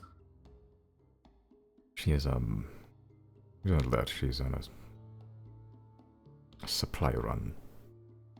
Given that, I cannot foresee how we will be feeding ourselves from here on out. So, I sent her out to try to procure something, some sort of line of resource gathering. Tomorrow I have to deliver, I believe, 3 or 4 different people back to the mainland. While I'm there, I can collect some resources and bring them back. Just write down what you need, and I'll get it. That is very kind of you, Zero. We have some supply of food, not good food, but coffee if you can find it. Wood is the more important part. That you can feed yourself all you'd like, but it is difficult to stave off hypothermia without a fire. Coals as well. They burn longer.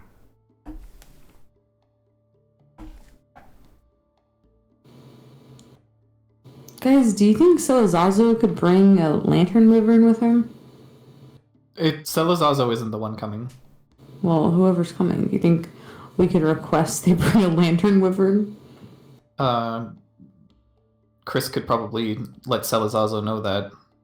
Unless they're still in the thing, in which case, if you were saying that in character, he would already know. I did say that character, yeah. Is Selezazo still like logged in, checked in, tuned in? Yeah, I'll force that message through. Force. He sort of goes, well, I could, we could probably procure a lantern wyvern, but I fear it may not survive the climate without some magical preparation at least.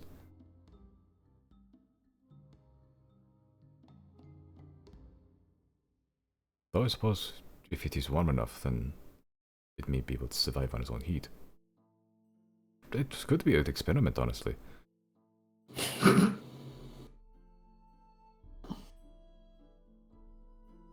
This poor man. He's not going to be able to fucking see the fruits of his labor. He'll see it in the form of him not dying, probably. True. After Zaza. Yeah. I mean, he's kind of like the, he's like the go-between guy anyway, you know? He's used to it. Celisaw's bro.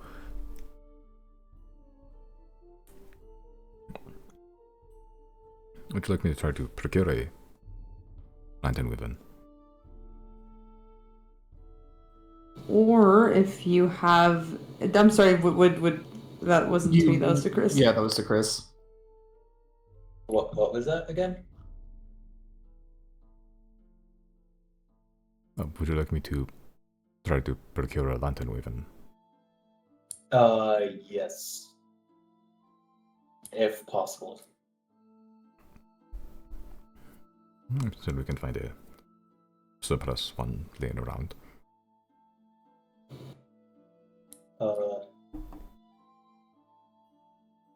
We might be able to get some wood from like Melod or something.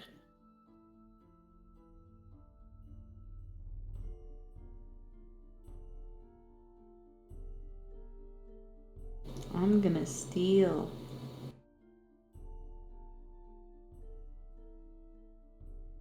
I got my coupons right here. Points to hands. Man, if there was a workable river nearby, I could go grab some fish, but, well, that seems unlikely.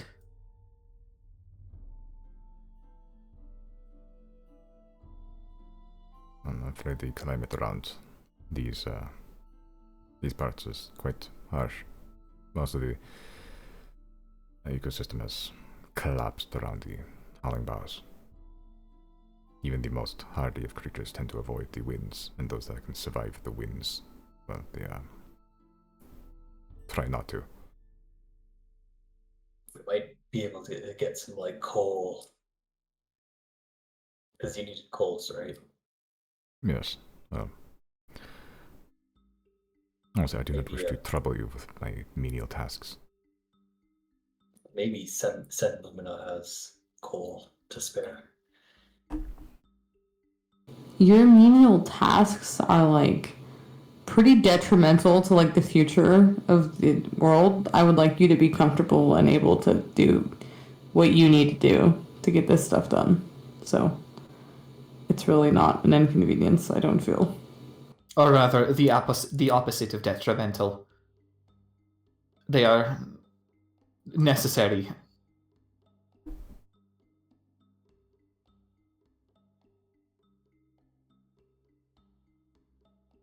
No, that is very kind of you to say.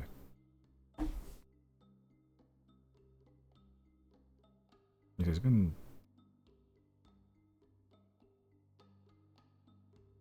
perhaps this is too personal of a thing, but it's been rare for me to feel like a person until recently. The past few years I've been utterly focused on my research and the pursuit of truth, and now I can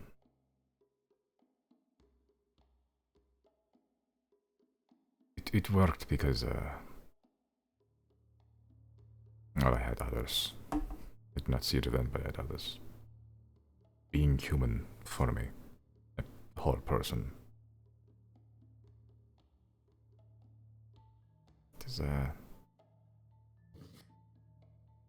It is a struggle I forgot. It is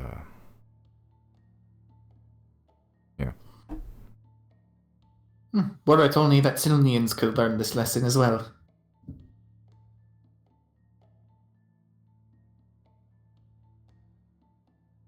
They do have a simpler mindset, yes.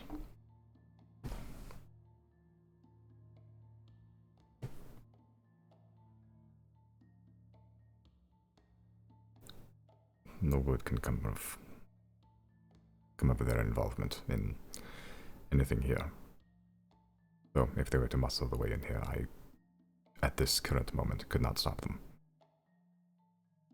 I think they have things they'd rather be doing, but that slip of the tongue may have piqued their interest a wee bit. So that's our concern, and we saw their interesting little ship head this way. So either it hasn't gotten here yet, or they figured don't know a way in. I do not know if the make of this ship. Even then, I do not know much about airships. Either way, it is, yes, I suppose my condition currently is a microcosm of what Sicilian scholars think.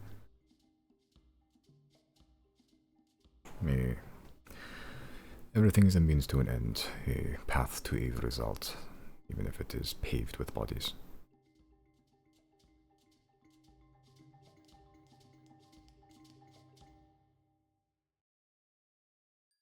It's difficult to call them evil, but it is easy to call them wrong. I like the word amoral.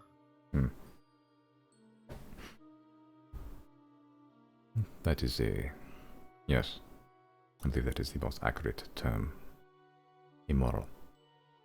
Objectively, yes, there are advancements to improve life. It is a net positive, but it is a... I believe they have yet to taste defeat, so that they need to be humbled and see that it's not always a positive. Yes. I saw that some time ago, too.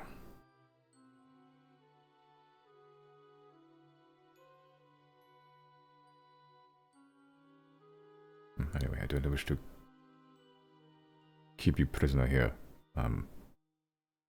If aid is coming, then that will be much appreciated, and if you have other things to do, again, do not trouble yourself with my own comfort. Zola has that base covered, I believe. Or at least most of it. I'm actually I'm gonna go, like, if Riley's done, like, hauling bodies over, he's gonna, like, try and go find Zoella, I think. Okay, where? I don't know. Just look around, generally, before it's, like, too cold, I suppose. And she's kind of just walking around. Actually, she goes, where are you going? I don't know, try and find Zoella, help out. Oh, she's not here in Thane. She's, I believe, on the mainland somewhere. Oh, she teleported out? Yes. Well, Oh, I okay, never teleported mind. her, but... Sorry, pedantic. Did she say where she was going? I sent her to Imus for the time being. It seemed to be quite a centralized location. We had to redo the one that we destroyed earlier. Well, I believe that was our first meeting, technically. Well, yeah, if it wasn't for the Luca, that may have ended differently. Yes. Yes. He had to say it, but he's like, yep. Can't argue with that. Does he do that like thin lip smile where they just like tuck their lips in their mouth and they're just like, yeah. A little bit. It's hard to see with the beard, but you can see a couple hairs like push inward. Even with Luca and his disposition, our girls are always a little, supposed to be immoral. That's the one.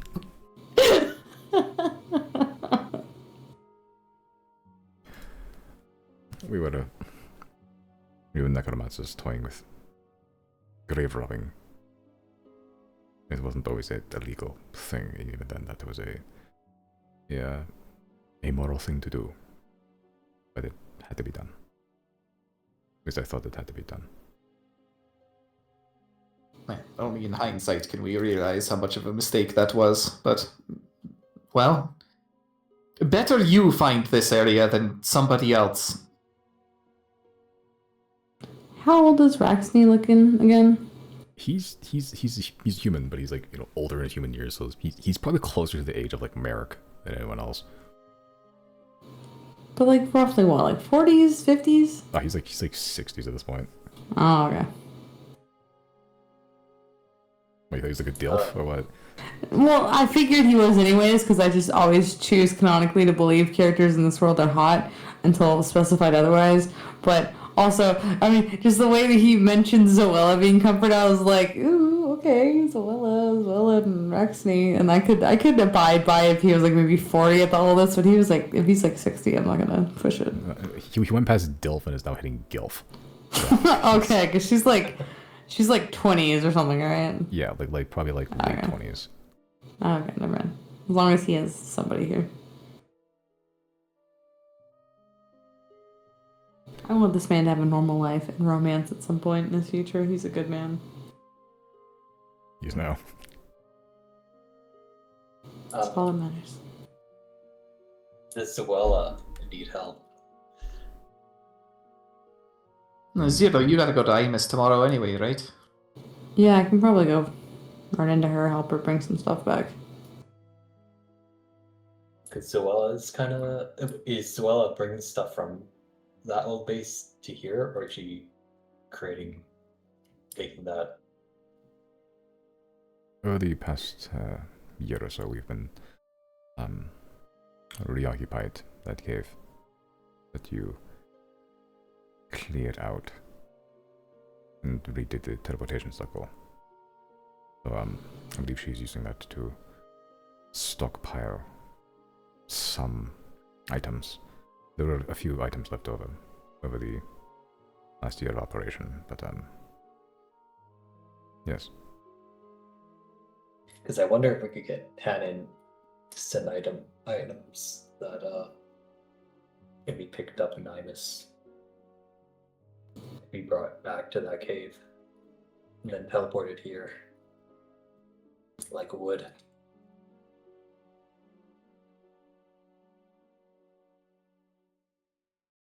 I'm not too worried about the wood. I feel like I can gather. Like I said, I'm gonna acquire everything we need by my own means. So I'll get wood.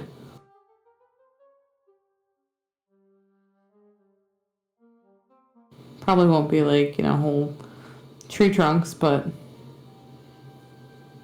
I'm gonna grab a few dozen piles of wood, I'm sure, from somewhere.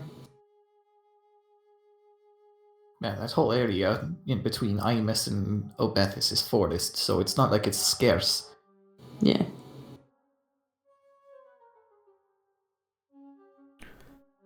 You've done quite the multiple favors for me. Is there anything I can do for you besides Save the research? world. I understand many of you are practitioners of the arcane. Is there any materials that I can spare? Well, you need diamond dust, and so do we, so that's not gonna work. No, I can spare some if you have immediate use of it. Nope. Just a general nice to have around in case we need it.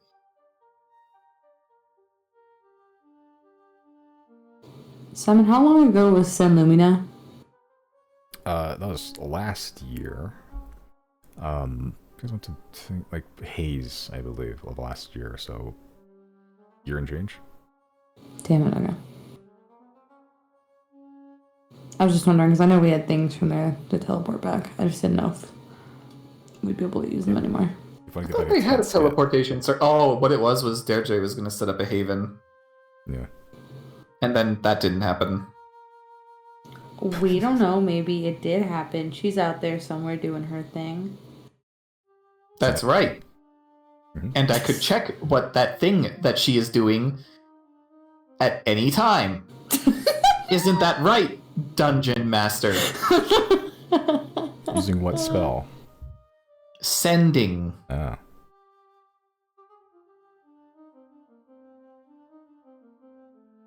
I will PayPal you $20 right now to do a Deirdre impression.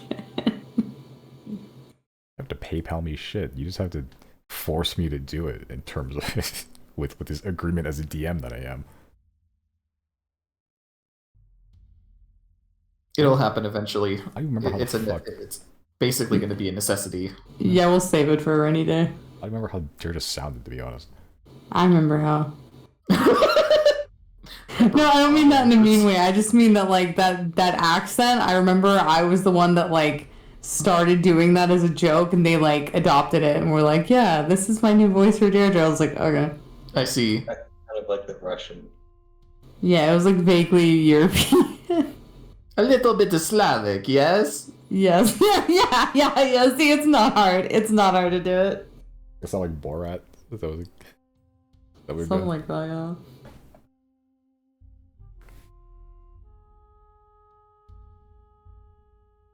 I've done so many voices, and somehow Deirdre is the one that I'm scared of. Probably because it's the only voice I didn't make, you know? Yeah. Yeah. There's like a right and a wrong way to do it, yeah. Yeah, there's a canon pronunciation. I can't wait to force him to do that. It's gonna be fun. That'll be fun. I know what Deirdre's doing. Like, I know. Yeah, of course you do. Like, it's playing Deirdre that's I'm scared of.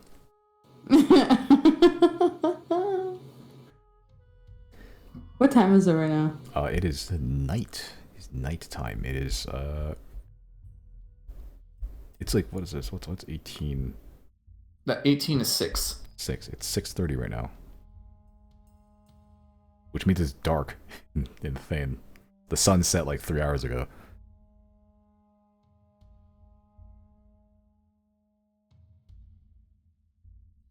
And is this an Earth-like planet, or does it spin in the opposite direction? It's still Earth-like. It at least spins normally. So basically, it's only daytime still in Haura.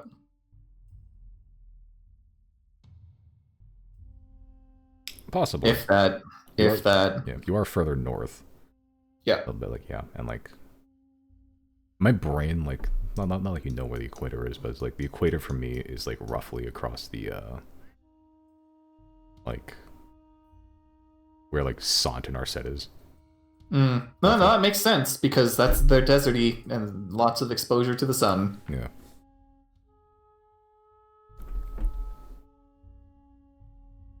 Yeah, it's like, yeah, you're north. It was cold originally, but now it's like fucking frozen because of magic.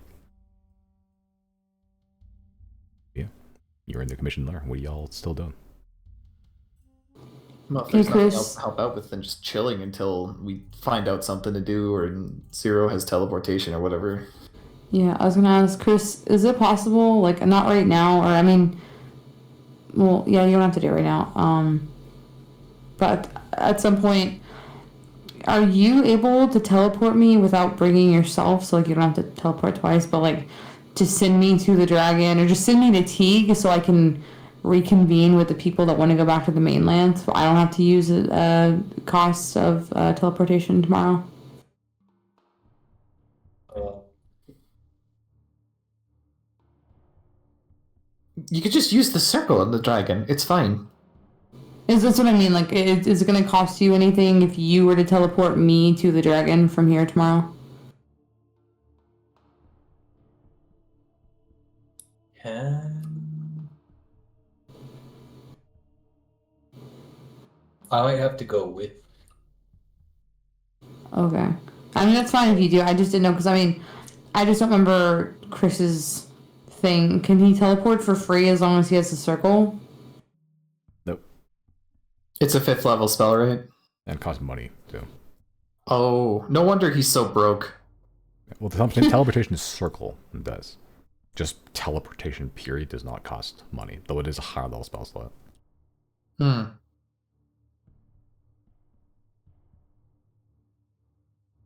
Yeah, just I would have to go with.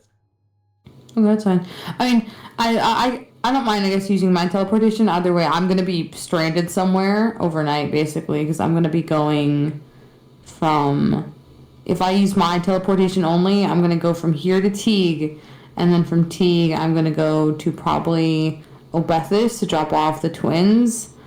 And then the last stop of the night will be Imus, and I'll pick up supplies in Zoella, and then I'll have to wait till the next day to come back. But even then, that'll be after I teleport to Golmud with the guy and drop him off. So I'll be gone for a couple of days. I just didn't know if I could save myself at least one use of it if Chris took me. But Honestly, if you I mean, wanted to save I it, can. I can still do a teleport right now if we need it. I mean, what's the game plan for you guys? I guess other than like, are you guys gonna go back to Teague tomorrow or soonish or anything? Are Claudine and Zia here? they are. There's Okay. they barely know this man, so Okay, yeah. I'll ask Zia at the very least. Probably try and do a simple common. We stay here now? And he'll like tilt his head, question mark. make a general charisma check to see if you can get the idea across. Hmm. She looks at you because like you had one lesson where you just got the basics, kind of. Right. Kind of looks at you and just like, kind of like you just using like hand gestures, like circling all of you, just pointing at the ground. Yeah. Okay, you think she understands? You think? And her response? Just nods. Okay. At the very least, I could turn to one of the draconic speakers and be like, "Yeah, I mean, we don't really have a reason to leave until it's confirmed that Sylnia is not coming over here anytime soon."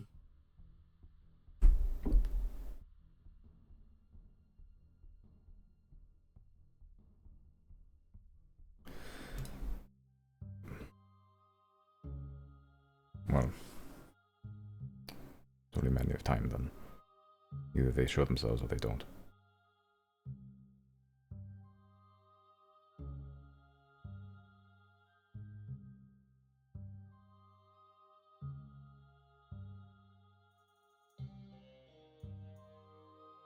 Well, I can just as easily stay guard.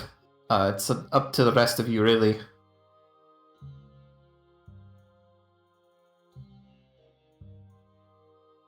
Yeah, I could drop 0 off at Teague.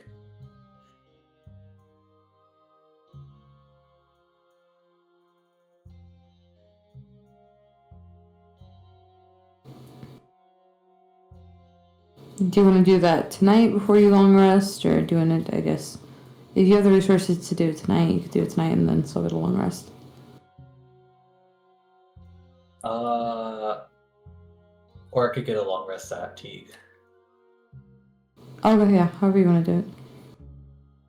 Okay. I'll do that then. Okay, you're teleporting yourself and Zero back to Teague. Yeah, and if anyone else wants to come. Probably Claudine. Alright. I guess Riley and Zia will stay guard. Okay. Alright, as yep, Chris, Zero, and Claudine teleport back to Teague. With the plan to teleport your stray stowaways back to their original locations.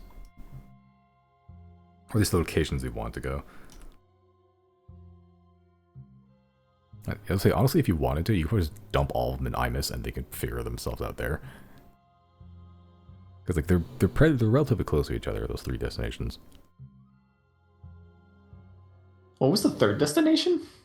There's Oh, Imus, Bethis. yeah, Bethis and Golan Harbor. Oh yeah, no, they could probably figure it out from there easily enough. That's true. And if the one guy changes his mind, he can go to Fairhaven for even cheaper. And the twins probably don't even really care where they go anyway.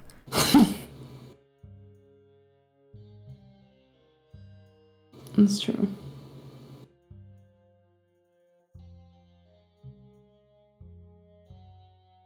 Where does Burn Brand want to go? Oh, he's sticking with you.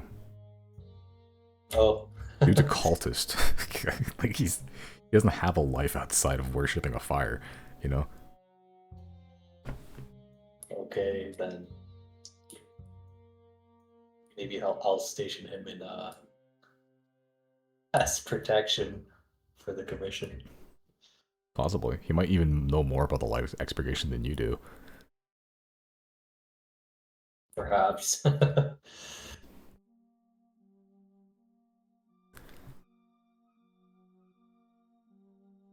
Okay. But as the party separates for now, Chris, you're getting a long rest, right? Yeah. Okay. Zero, you getting a long rest too? In Teague? Yeah. Yeah. Yeah. After I make out with my girlfriend, I have to specify that it happens, That or else happens. it doesn't happen. There is a black fading somewhere in between this. Cool. It's just like a Star Wars wipe across the screen, you know? And if there's fuck all happening in the Howling Boughs, then I would like to do another language exchange session with my girlfriend. Okay. Make a... What did I have you roll before? I don't remember. I don't remember. Was it intelligence? Maybe an intelligence. It could have been charisma. I don't remember. I think the intelligence was originally just to see how well you can convey the basics, but now I think the basics have been somewhat established. That it's now more like using what was learned to now like actually use in a conversation, which you're good at conversations. This one I'll say this one's more pure charisma now. All right. This is now the formulating of sentences and stuff. Okay. Yeah, another average session. Just of exchanging languages and trying to learn the basics and like, before you had the basic rules, but now you're getting to the words. You're like pointing at different items and now like using the like knowledge you do have to just point out objects and concepts and like parroting your respective words to each other in the language that you know. Just matching concepts to languages. So while you're equally teaching her common, she's equally teaching you Draconic. Correct. Okay, but it's a solid, 4 hours of language exchange, just casually, just like getting basics of basics, words, actual usable words down. It'll take a few more, a good amount before she's like even like basic Gary. Yeah, I mean, we have a guy here who speaks both as well, so if he wants to chime in. That's true. And honestly, at this point, he's probably like not even... his only like person he could call a best friend died. Yeah. So he's like, he'll probably help out. He's not researching mood right now. Honestly, with his help, that'd be like advantage, which I guess would be like a 17. But it progresses a little faster. Still gonna take a while. Still take a while. Probably, 7 more sessions before she's able to speak. Unless you roll real fucking nutty.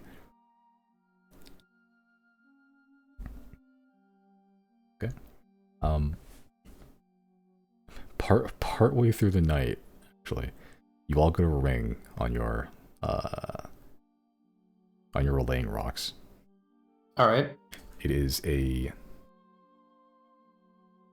what is it actually? Whose symbol is this?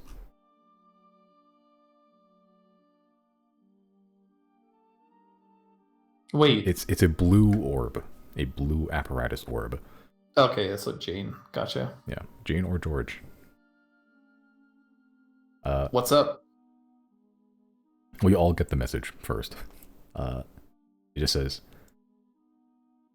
"There's an unidentified aircraft hovering nearby. Shall I shoot it down?" I'm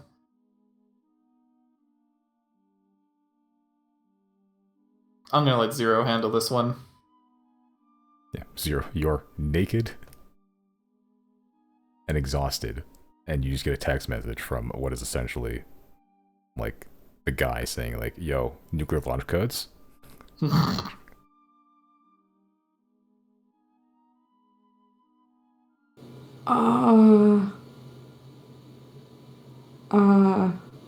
Zero has the briefcase. Yeah.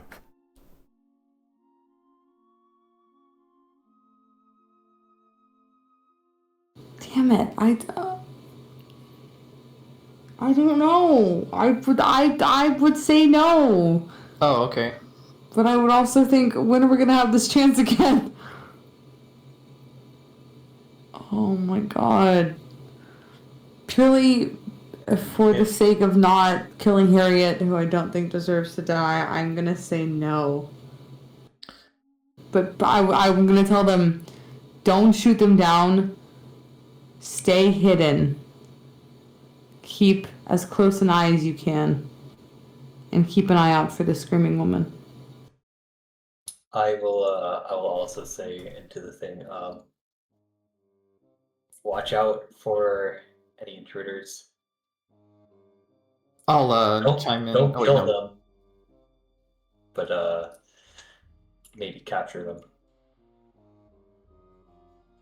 And I'll chime in. If a elven woman makes herself known, yeah, if she does that, what happens? I think it's in their best interest to stay hidden, for sure. Yeah.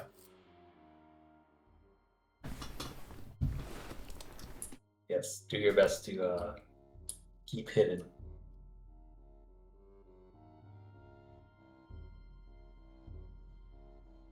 Avoid detection. Yeah, you all get a message back. Understood. Though the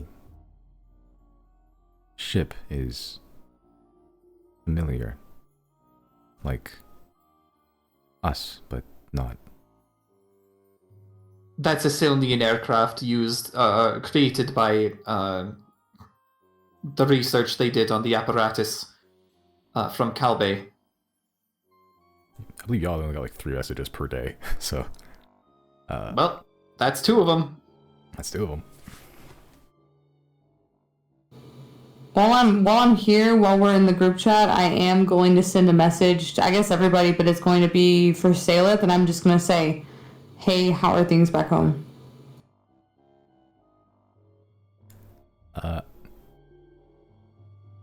You get back. It is at this stage in the night. It's like 3 a.m.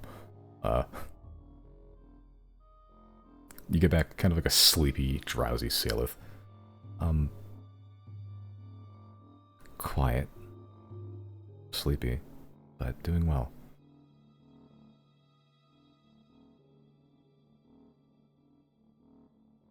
Yeah, I don't say that. I just Yeah. that's my exception of the message. This group chat's so big with people that have never met each other. Yeah. Most of them just ignore it. Like, fucking It's Answin literally- has it's- 50 unread messages in a row. Oh man, son. The fucking She's been lurking in the server. the symbol in her on her thing is like a fucking Technicolor rainbow with how many symbols are showing up. Like, who has one? Fucking well, Janet doesn't have one anymore, but like, let's see, Riley has had one, Zero has had one, Chris has had one, Answin still has one, Saleh still has one, George has one, Merrick has one, Claudine has one, Gary has one. Does Mondo not have one yet? No, No. 'cause he was not present in the corners until like fucking 2 weeks ago. We'll have to amend that. Celis also has one now, right?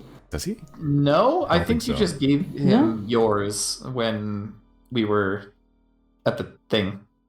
I see. We should get a different set of them with the leaders that we're cool with. So Kabe's leader and Narset's leader. Can't wait to know what the Zodiacs are doing today. Oh, there's an unidentified aircraft. It's like fucking checking Twitter every day. It's like, oh shit, the Zodiacs are fighting unidentified aircraft. Not clickbait gone wild. Oh, I should let Salazazo know about that. That we have encountered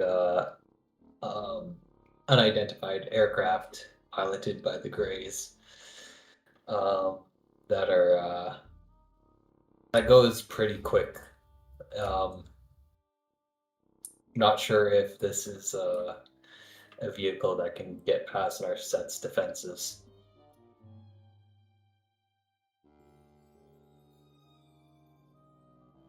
And I'll share a memory of what the ship looked like and that sort of thing. Yeah, the black arrowhead shaped ship with the the very slight arcane runic scribings in its black metal, the blue smoke, the spinning arcanite disc embedded in the back of it.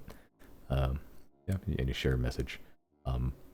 This is also a big part of the night. So he wakes up to images of a fucking alien spacecraft. Yeah, but you get back in your brain. Not if it does attempt to intrude on Narset. Space. Then you would have to give it Banya got away. Is that the dragon? Yeah. What's his name again? The crystal.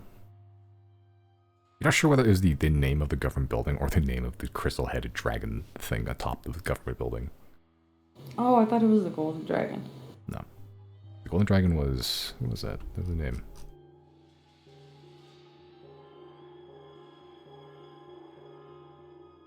Yeah, was that the... Wait, hold on. What was the dragon that fucking Polaris found? Or ran into? Let me define that. That was an ancient gold dragon, right? Ancient gold dragon, yeah. Volify. Ah, that's the one. He was like, came to the wrong neighborhood, motherfucker. Literally. And You came- Polaris was like, new body, who dis? Yeah. Yeah, Volify came expecting like a street scrap and found a lost Labrador. Polaris is like, but I'm just a baby. I'm just a baby. What do you mean? I spawned 10 minutes ago. I'm a level 1 goblin. Crush me under your powerful claws.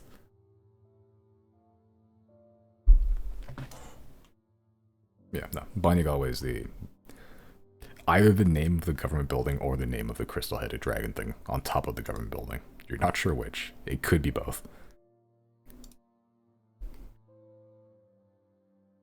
It was charging up a laser several times at you when you were in. I said a couple times. Yeah. But once you get George gets the okay to not shoot the aircraft, just keep an eye on it. You don't get any other further messages, just probably a silent confirmation that's what he's going to do. You don't hear any word about the search for Kef either, though apparently that's where you last sent Charge to do. But with the dawning of a new day,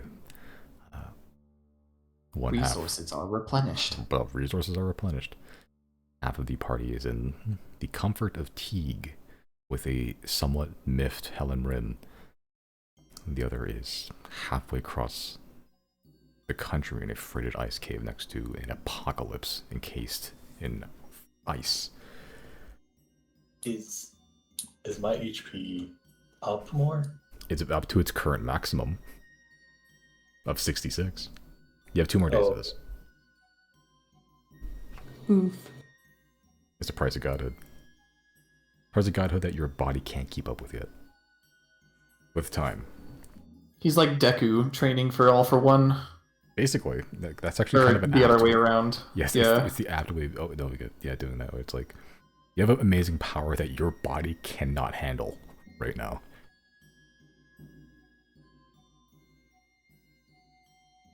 But with increased divinity come increased possibilities.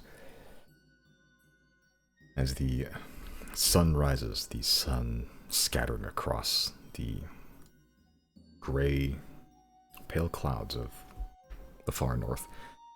That is where we'll call it tonight.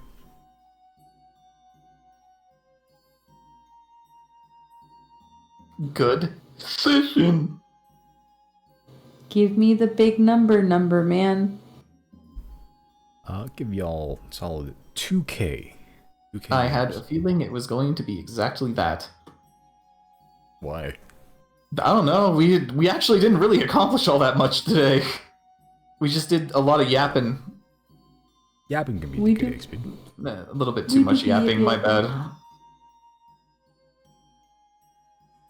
Yapping was a session today.